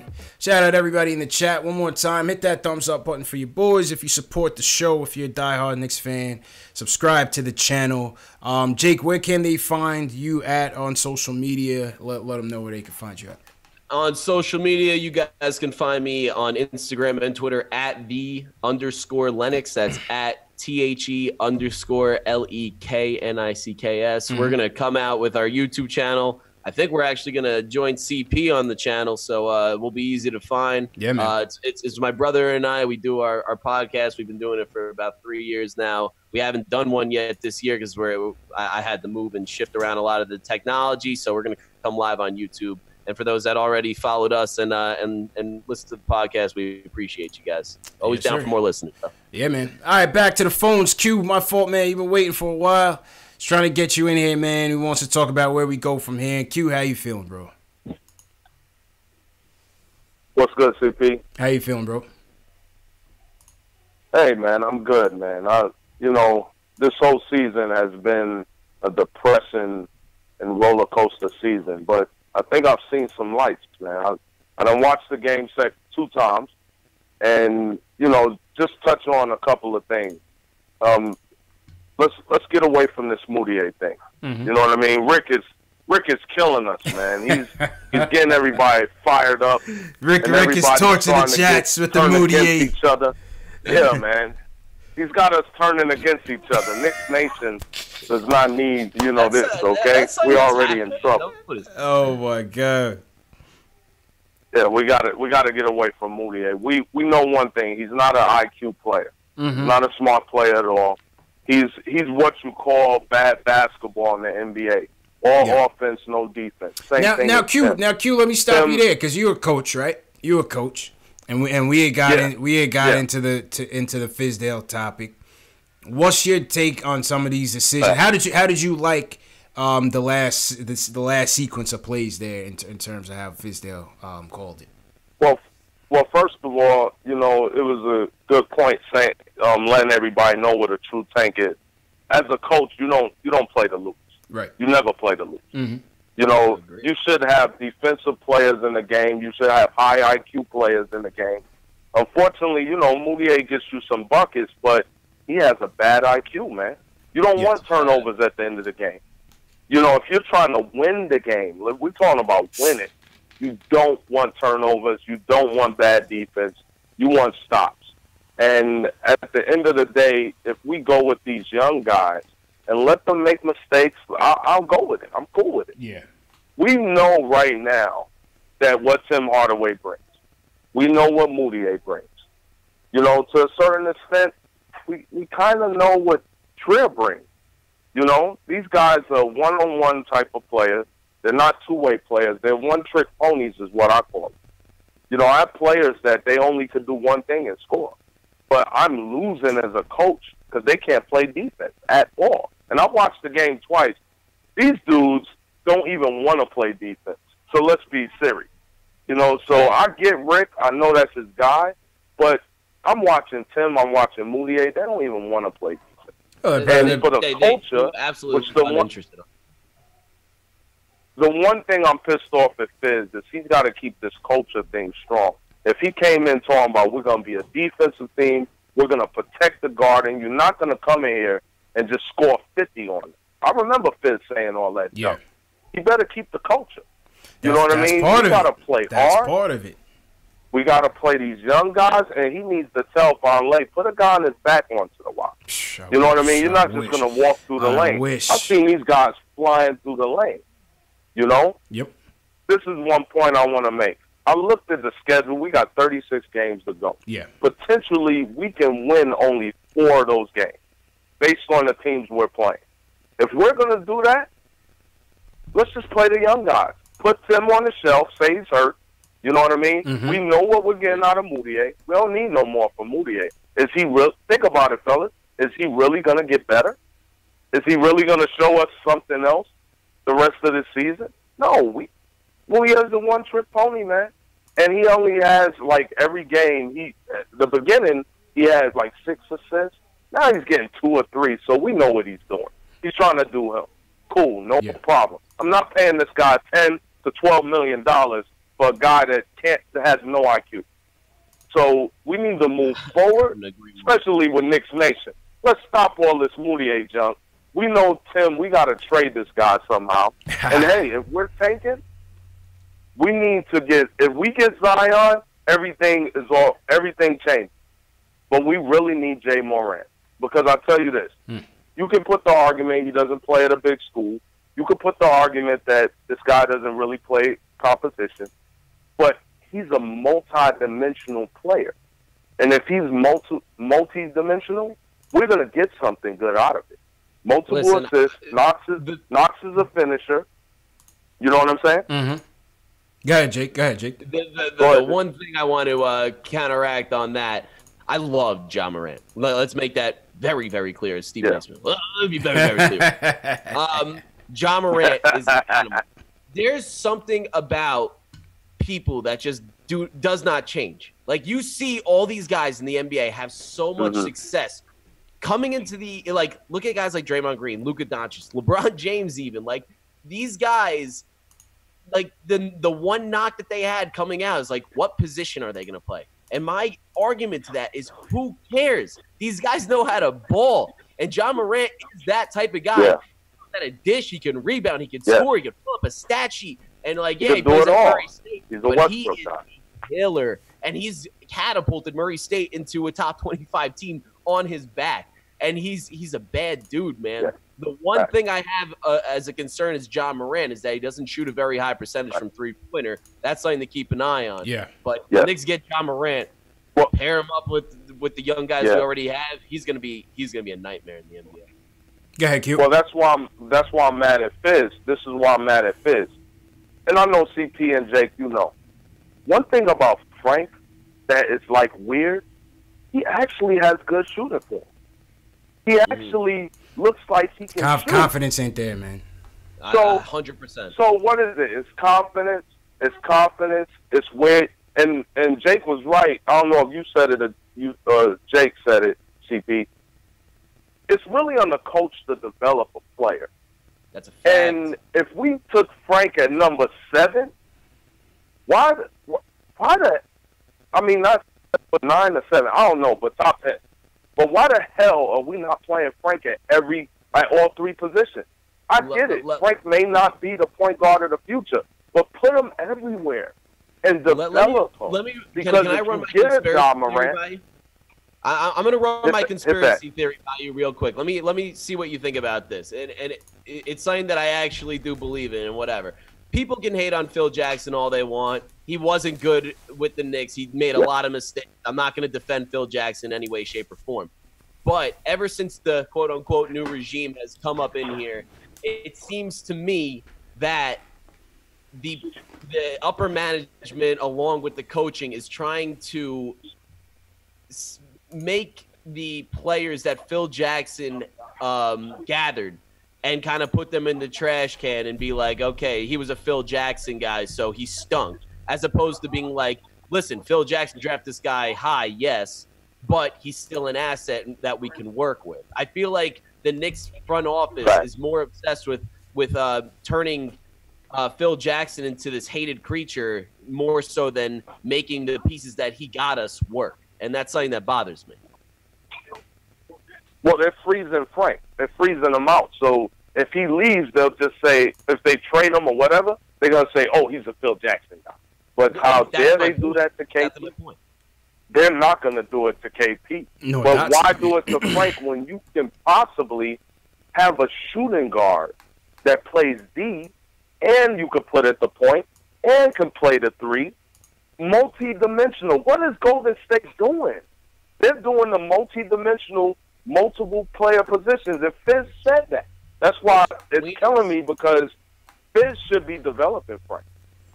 Yeah, I mean, the Frank dynamic, the Frank thing is just it's always gonna be a mystery, man. It's weird. It's weird. I don't know what's gonna happen. You know, it's mystery meat, man. Yeah, I don't know what's gonna happen. It's mystery meat. I can't call it, man. Appreciate the call though, Q. Appreciate the support, man. Always, bro. No doubt, fellas. Yeah, man. I like what he had to say. There's a lot of good things that he had to say. And the one main takeaway I would take from that phone call is the tweener mindset. Like, people get so stuck on positions in the NBA. And the more you see these teams develop, like the successful teams in the NBA, the more you see positionless basketball. And I always turn back to Brad Stevens, and I think he's the most brilliant coach in the NBA, bar none. I'll take him over Pop. I'll take him over Steve Kerr. I don't care. Oh, you got to take him over Pop? You got to take him over Pop? Look what he did last year. Nah, man. He led a team of 20-year-olds to the Eastern Conference Championship but it's the without East. Kyrie Irving. It's the East. You could say it's the East, but he does more with less. But I can't put him over Pop, man, because Pop is a G, man. Pop is a god, man. Pop is a god. That's fair. Pop has the resume, but I'm just saying that Brad Stevens, in terms of the new age NBA, I think he has more of an idea of how to create a successful team than anybody. That's why they wanted him. I agree with that. And that's, Boston Celtics playing chess while everybody else plays checkers. They're not afraid to go there, and that's something that they do. But he stresses the idea of positionless basketball, that it's not point guard, shooting guard, small forward, power forward, center anymore. It's guard, wing, big. Like, these guys, if they have a multifunctional game, like if these guys are 6'9" and can pass the ball like Ben Simmons, he's not playing power forward. He's playing point guard. And you're going to pair him up with another guy who could shoot the ball, who complements his game. And then, you know what? If your whole lineup is above 6'9", but you have guys that can play the positions of the court, a distributor, a shooter, a rim protector, it doesn't matter. It doesn't matter at all. Yeah. And you know, it's so funny. Things have not really changed that much since the old days, man. I just think the game is about trends, but the trends aren't new. Positionless basketball, back in the day, Frazier and Monroe, it wasn't a point guard, shooting guard. They both brought the ball up. Yeah, exactly. You know what I'm saying? People get so caught up in roles. And, yes, roles are important in terms role players. People have to know where they fit on a team. Right. But just because they're 7 feet doesn't mean that they have to stay under the basket. Just because KP is 7'3" doesn't mean he has to be on the post all the time. I think KP's best served on the perimeter. Yeah, but KP's not a post player. You have to be able to supplement his deficiencies there with somebody else. That's why you have a guy like a Mitch.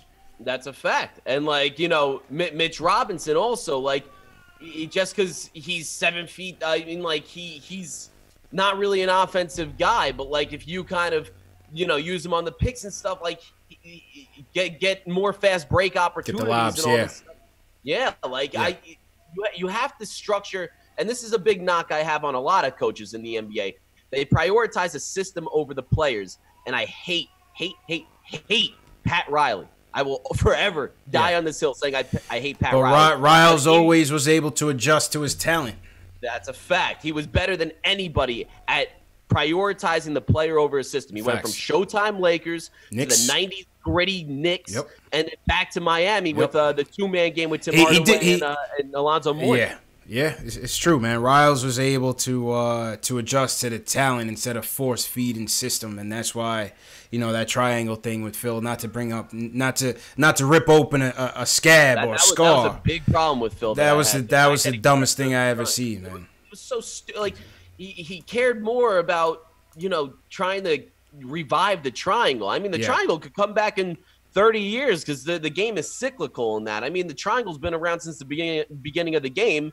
And it was at its peak in the 90s. Now it's on a downturn. Who knows? In 2050, there may be a type of player that, makes the triangle relevant again. But right now, with the players the Knicks have, no, it's not important for the triangle to be implemented. That was the biggest knock I had on Phil Jackson. It was crazy, man. All right, man. Ace, man. You were waiting for a while, man. But we finally got to you. Ace from Queens wants to weigh in on all this. What's going on, man? Yeah, man, I ain't gonna lie, man. Q kind of took my fire, man. I don't want to keep beating on the dead horse, so I'm gonna just keep what I was gonna say quick, man. Okay. Moutier and Frank aren't the guys, so let's just everybody in the chat let it go. Stop trying to pick them two and try to put. I haven't been able to keep up with the chat. What's going on in the chat, man? Is it Team Moutier versus Team Frank in there? What's up? It's literally Moutier versus Frank right now. Is Team Moutier versus Team Frank in the chat? It's like every chat I'm in is like that, and I just had enough today. Like, yo, man, if we would have had this guy, we would have had that guy, we would have been better. But the Knicks are trash, man. Everybody except for Knox, KP, Mitchell Robinson, and I even give Trier a break. You feel me? Mm-hmm. To me, it's trash on the team. It's trash. So everybody got to stop blaming Fizz. It's not Fizz. Fizz is trying to do what he can with the team. He's trying to do his best, pretty much.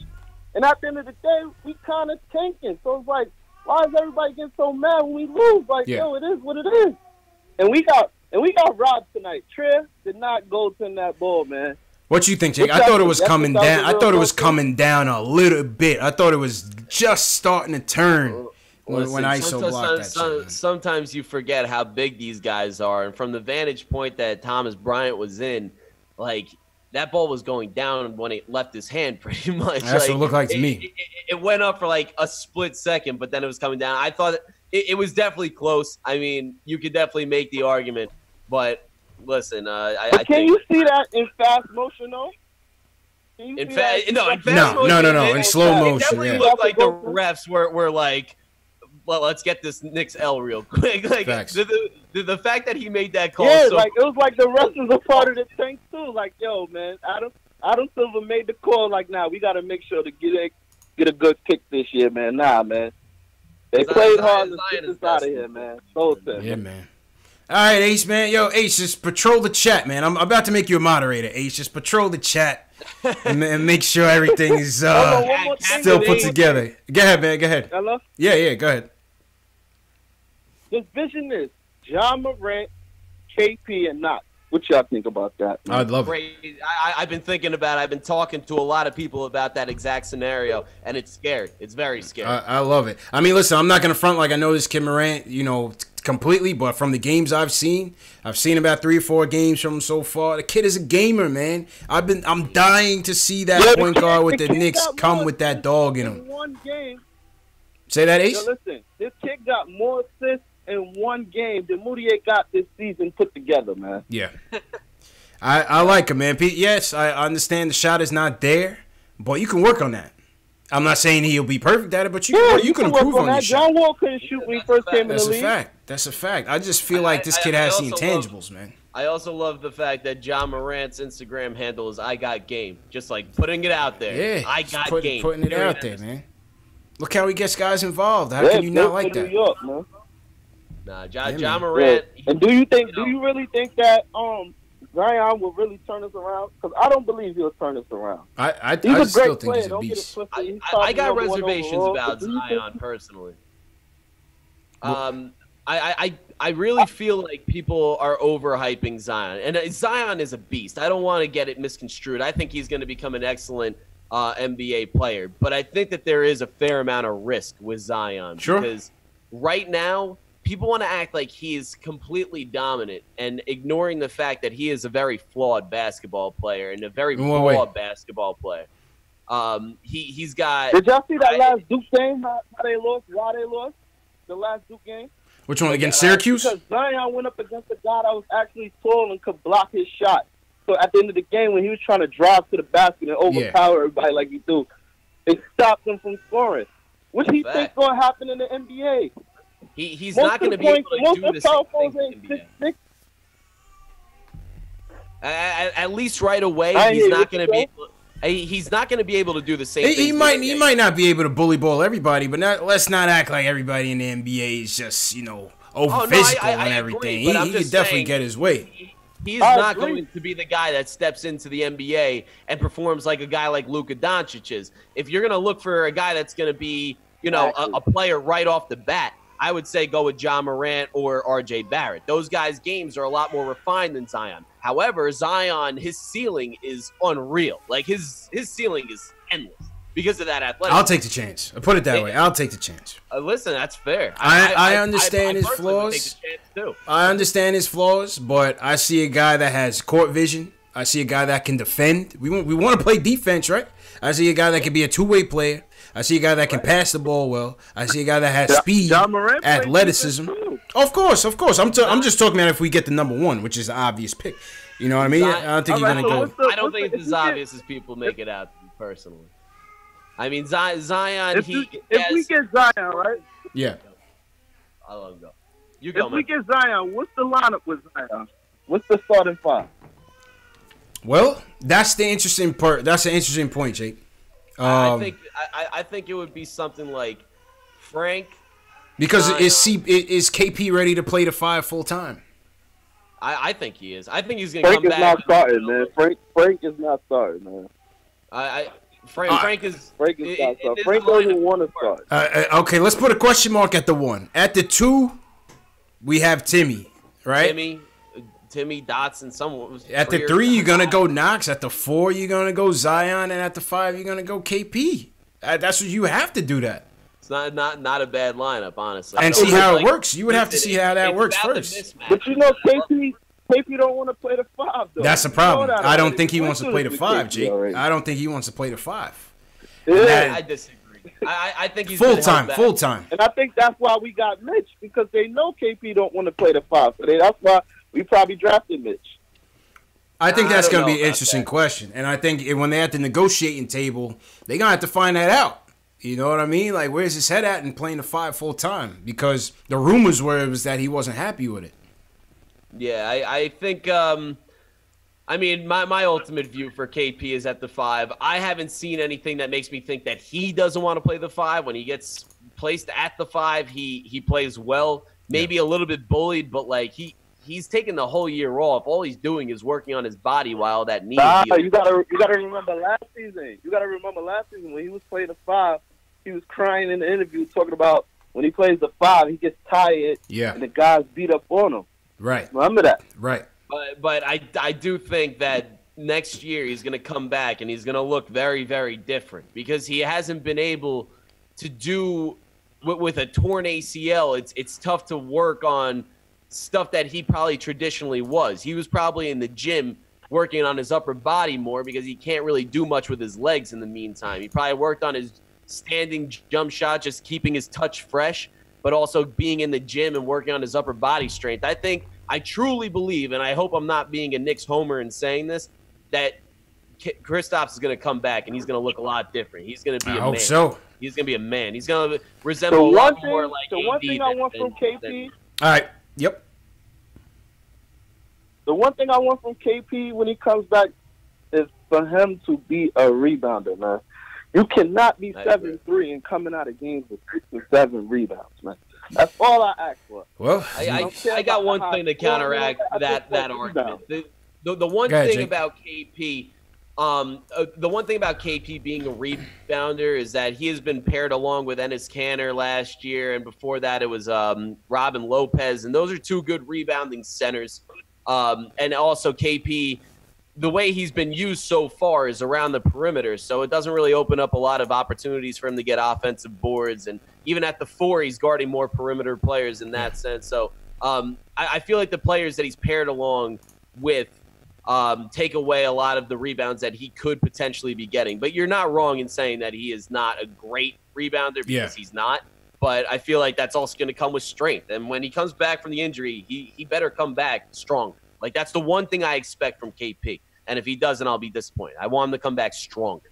That's the one. You got to hope so, because, and appreciate the call, Ace. We're just going to wrap up shortly. You got to hope so, man, because that was the thing. Say what you will about Phil. That was the thing that he was most leery about in drafting KP, was how he was going to hold up at that 7-3 frame, you know, at his style of game. So, but I hope the best for KP, man. I hope the best for KP. But it's just going to be interesting. You still have to go with the best player in the draft. If they get the number 1 pick, I don't see how they wouldn't go with Zion, try to figure it out, make it work in the end. You know what I'm saying?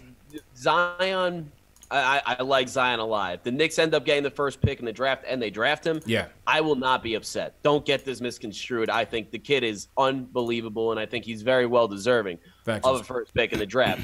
But I'm just saying, in terms of hypothetically, if we land one of these marquee free agents, whether it be Kevin Durant or Kyrie Irving or something, and we're kind of ready to compete in the East and make a little playoff run, I think we're better served with R.J. Barrett because his game's a little bit more refined. He's also a matchup nightmare type of guy, 6'8". He can handle the ball. He can shoot.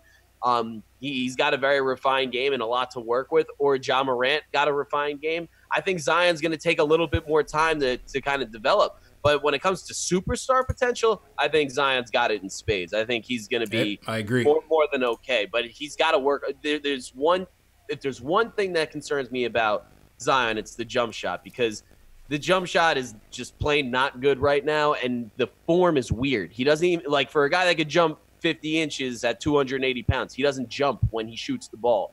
And at 6'7", he's on the ground. He's on the ground. He's 6'7". That shot's going to get blocked in the NBA. So he's got to work on his form. So Zion, again, wouldn't be upset if the Knicks draft him. I don't want to. I don't want it to come across like I'm hating on Zion or anything. Absolutely not. I'm just saying that if we're ready to compete in the Eastern Conference, like if we land KD, we should absolutely go for a guy like Ja or RJ as opposed to Zion, in my opinion. And that's why I said this before. I think it would behoove the league to make free agency first, like the NFL. Right? The NFL free agency's first, then the draft. Yeah. No, yeah. I mean, it screwed over the Cavs 1,000 times over. Exactly. It got them LeBron James back when they got the first pick in the draft, but then LeBron came and he made him trade that for Kevin Love. It is kind of weird how it's done. I feel like the teams should be more formulated for the draft, so they know what they need in free agency, because sometimes it turns into a big cluster heap. Like, it's just like it's tough. It puts the front office in an awkward position for sure. True. I agree with that, man. All right, we got 15 minutes left. Let's get into these rapid-fire news real quick, Jake. Just give me a quick takes on a couple of these trade rumors. Shout out everybody in the chat. Park CICU, GN Drezzy, Sean Parker. Everybody watching on Twitter, on Facebook, on Periscope, on Twitch, on KnicksFilmSchool.com. I'm posting and toasting. Shout out to everybody who's been supporting thus far. Hit that thumbs up button for your boys. Subscribe to the channels. And, man, this is the post-game show, doing live post-game analysis and fan reactions after every game, featuring live callers. Plug my mic for a second. Yeah, it's all good. All good. Well, did you say anything? No, not yet. All right, so first trade, real quick. Sixers were interested in Vonleh, was the rumor. They've later shot that down through many reports. Bottom line is, would you try to put Vonleh on the block, given his contract situation and given the need to build more assets? 90 seconds. Don't worry about that timer either. Just go ahead. All right. I said plenty of times that I wouldn't mind.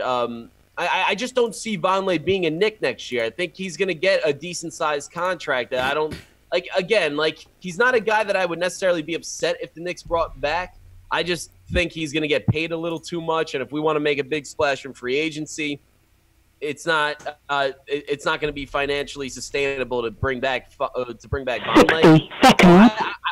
I would definitely shop Vonleh if I were the Knicks. I would see what we could get. If we could get like a draft pick or two, maybe. I mean, a young player, something like that, a cheap player who's under contract for a couple more years. Why not? I would definitely look. I agree. I would do it. I love Vonleh as a player. Like I said, I think he's one of our best two-way players on the team. I love the fact that how he's been able to have his best year of his career. You know, as a touted lottery bust, he's definitely bounced back. You got to give credit to our coaching staff for that. People want to see Fizz get credit. He's got to get credit for what he's doing with Noah Vonleh, man. They said they got the secret sauce and he's on it. The Sixers have the Bulls' second-round pick in the second round, which would be considered maybe a late first. 10 seconds. You know, if you can get that for him, a high second, a late first, I think you got to do it, because at the end of the day, they don't have his full bird rights. So regardless if they're going to sign him now or sign him later, they would have to dip into the salary cap to sign him anyway. So you might as well, I would go to him and be like, listen, you've been great here. Go play for something, and we want to bring you back next year if that's how they feel.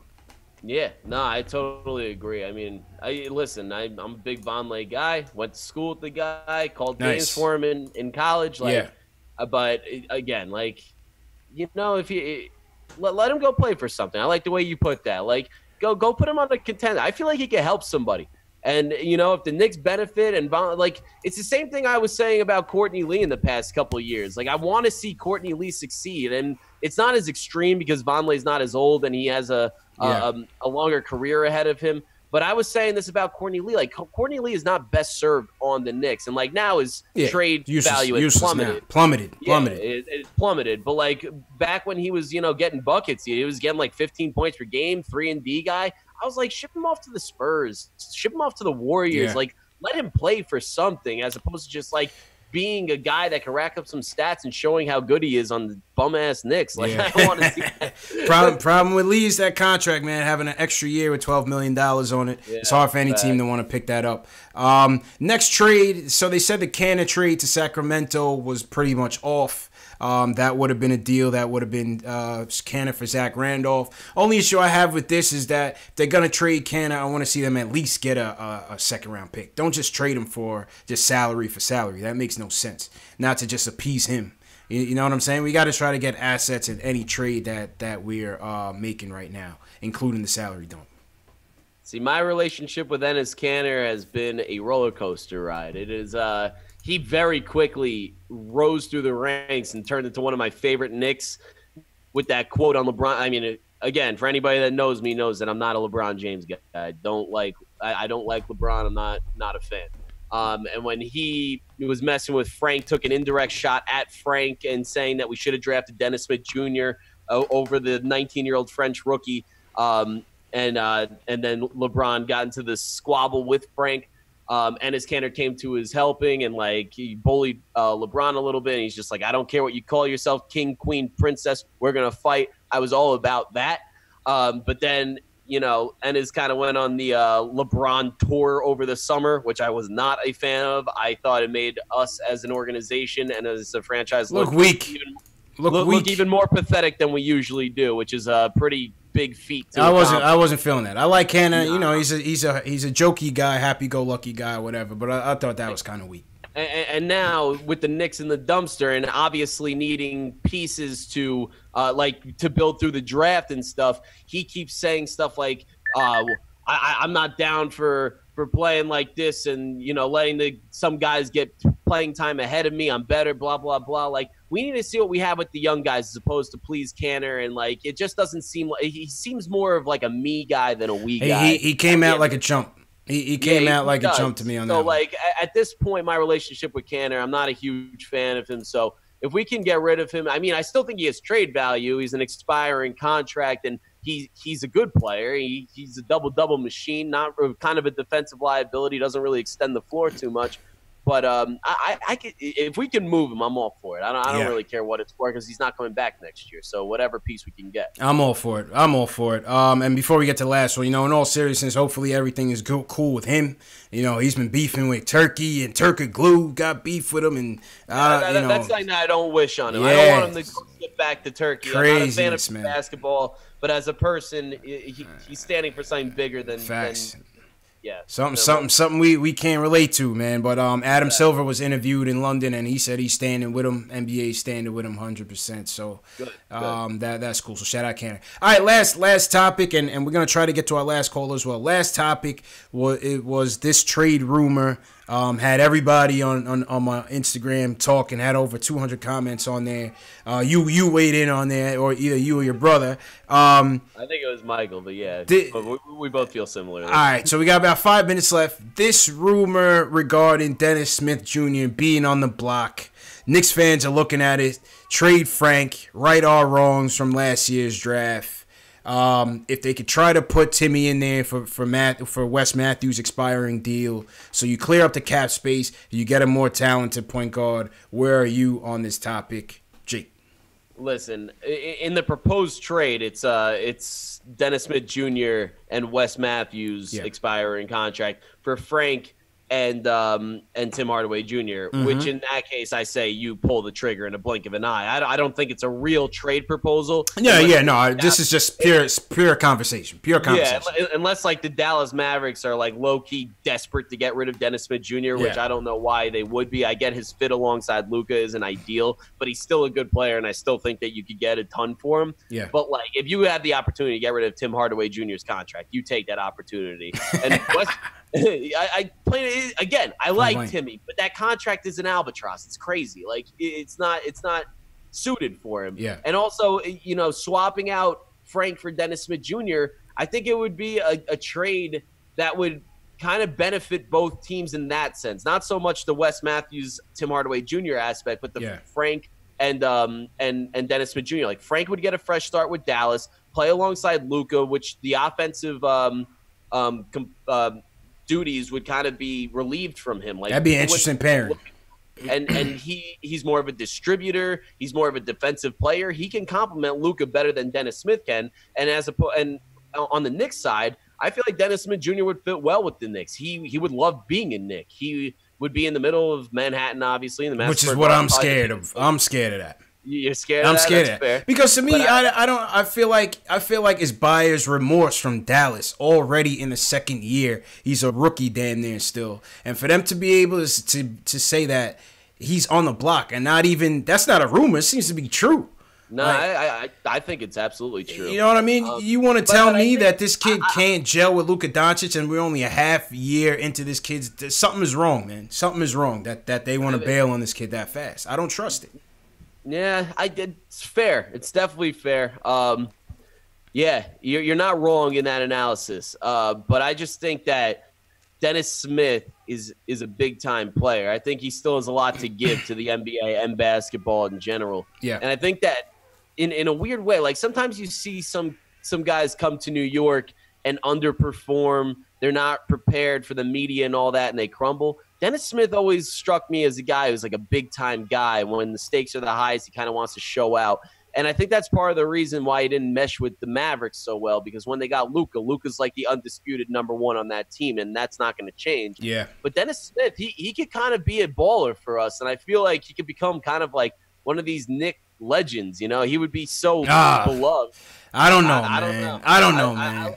I can see it. I like that. I feel like Phil did us a favor, man. When Phil told him eat the octopus, he was trying to tell him, are you gonna take one for the team? Are you gonna sacrifice? Or are you all about self? And Dennis Smith Jr. said no, thank you, and he left. That was a test, man. Phil was on his Professor X shit, man. He was trying to get into his mind. Listen, Phil the Zen master. He's a Zen master, man.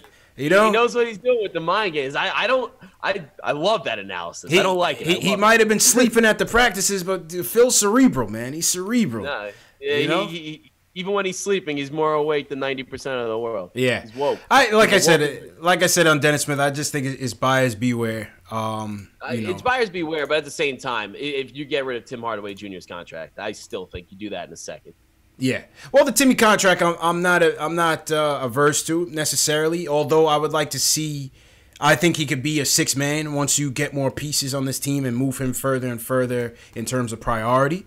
But I wouldn't be averse to that. You can always, I think it would be like the pinnacle of comedy in terms of like LeBron James situations, saying that like literally going out of his way to say that we should have drafted Dennis Smith Jr. Over Frank Ntilikina, and then the Dallas Mavericks accepting a trade, taking on a horrible contract just to get Dennis Smith Jr. off their team. It would be the classic pinnacle of like what LeBron James' statements are in terms of GM LeBron. Classic, man. And that's the show. Jake, you came through on your first post game. This is your opportunity to promote your channel. Say your last words. We got 1 minute, man. Go ahead, man. 30 seconds. Go ahead, bro. All right. At _Lennox, THE_LEKN, THE_LEKNICKS. We're coming to you on YouTube. We're just two guys, two brothers, grew up loving the Knicks, diehards, kind of upset with the franchise for the most part recently, but we love the Knicks just like you guys. We keep it real 100% all the time. So follow us, make sure you like our content, and we'll reciprocate it all the way. Appreciate all you guys. Appreciate you, Jake. Good job, man. Good job, man. And shout out to everybody for watching. Early matinee tilt. Knicks lose in most Knick-like fashion. 101-100 to the Wizards on a gold 10. Buzzer beating gold 10. But yeah, shout out everybody in the chat. GC, Ace Bez, Reaper Man. Shout out everybody that called in. Jet Life for Life, Shells Heavy, Alex Collins. Appreciate the support. The replay of the show will start up about 9:30. We'll have another show at about 12. We'll go into about 2 a.m., 6 a.m. You guys know the deal, man. Gives you guys a chance to chat live while you watch a replay of the show. And also, the show is in audio form on the Knicks Fan TV, Spotify, iTunes, Google Play, Stitcher. We're in podcast form. So for you guys that like to catch it in audio, make sure you subscribe to the channel on those audio platforms. And yeah, man, yo, listen, we had a good show. It was a tough loss. Johnny Morecast, appreciate you. Raw Hebrew Remnant, Peter Blake, SS Television, appreciate you guys. Matt B, appreciate you coming in, Nick of Time show. And yeah, man, listen, tough loss for the dudes to come back to across the pond, but another win in the tank. That's all you could ask for, man. Holster it. Yeah, man. So we will just hit that thumbs up button one more time for your boys. Subscribe to the channel. Subscribe. And I'll catch up with you guys next game, man. Post-game live. CP, Jake, Jay Ellis. Have a good one, people. Peace.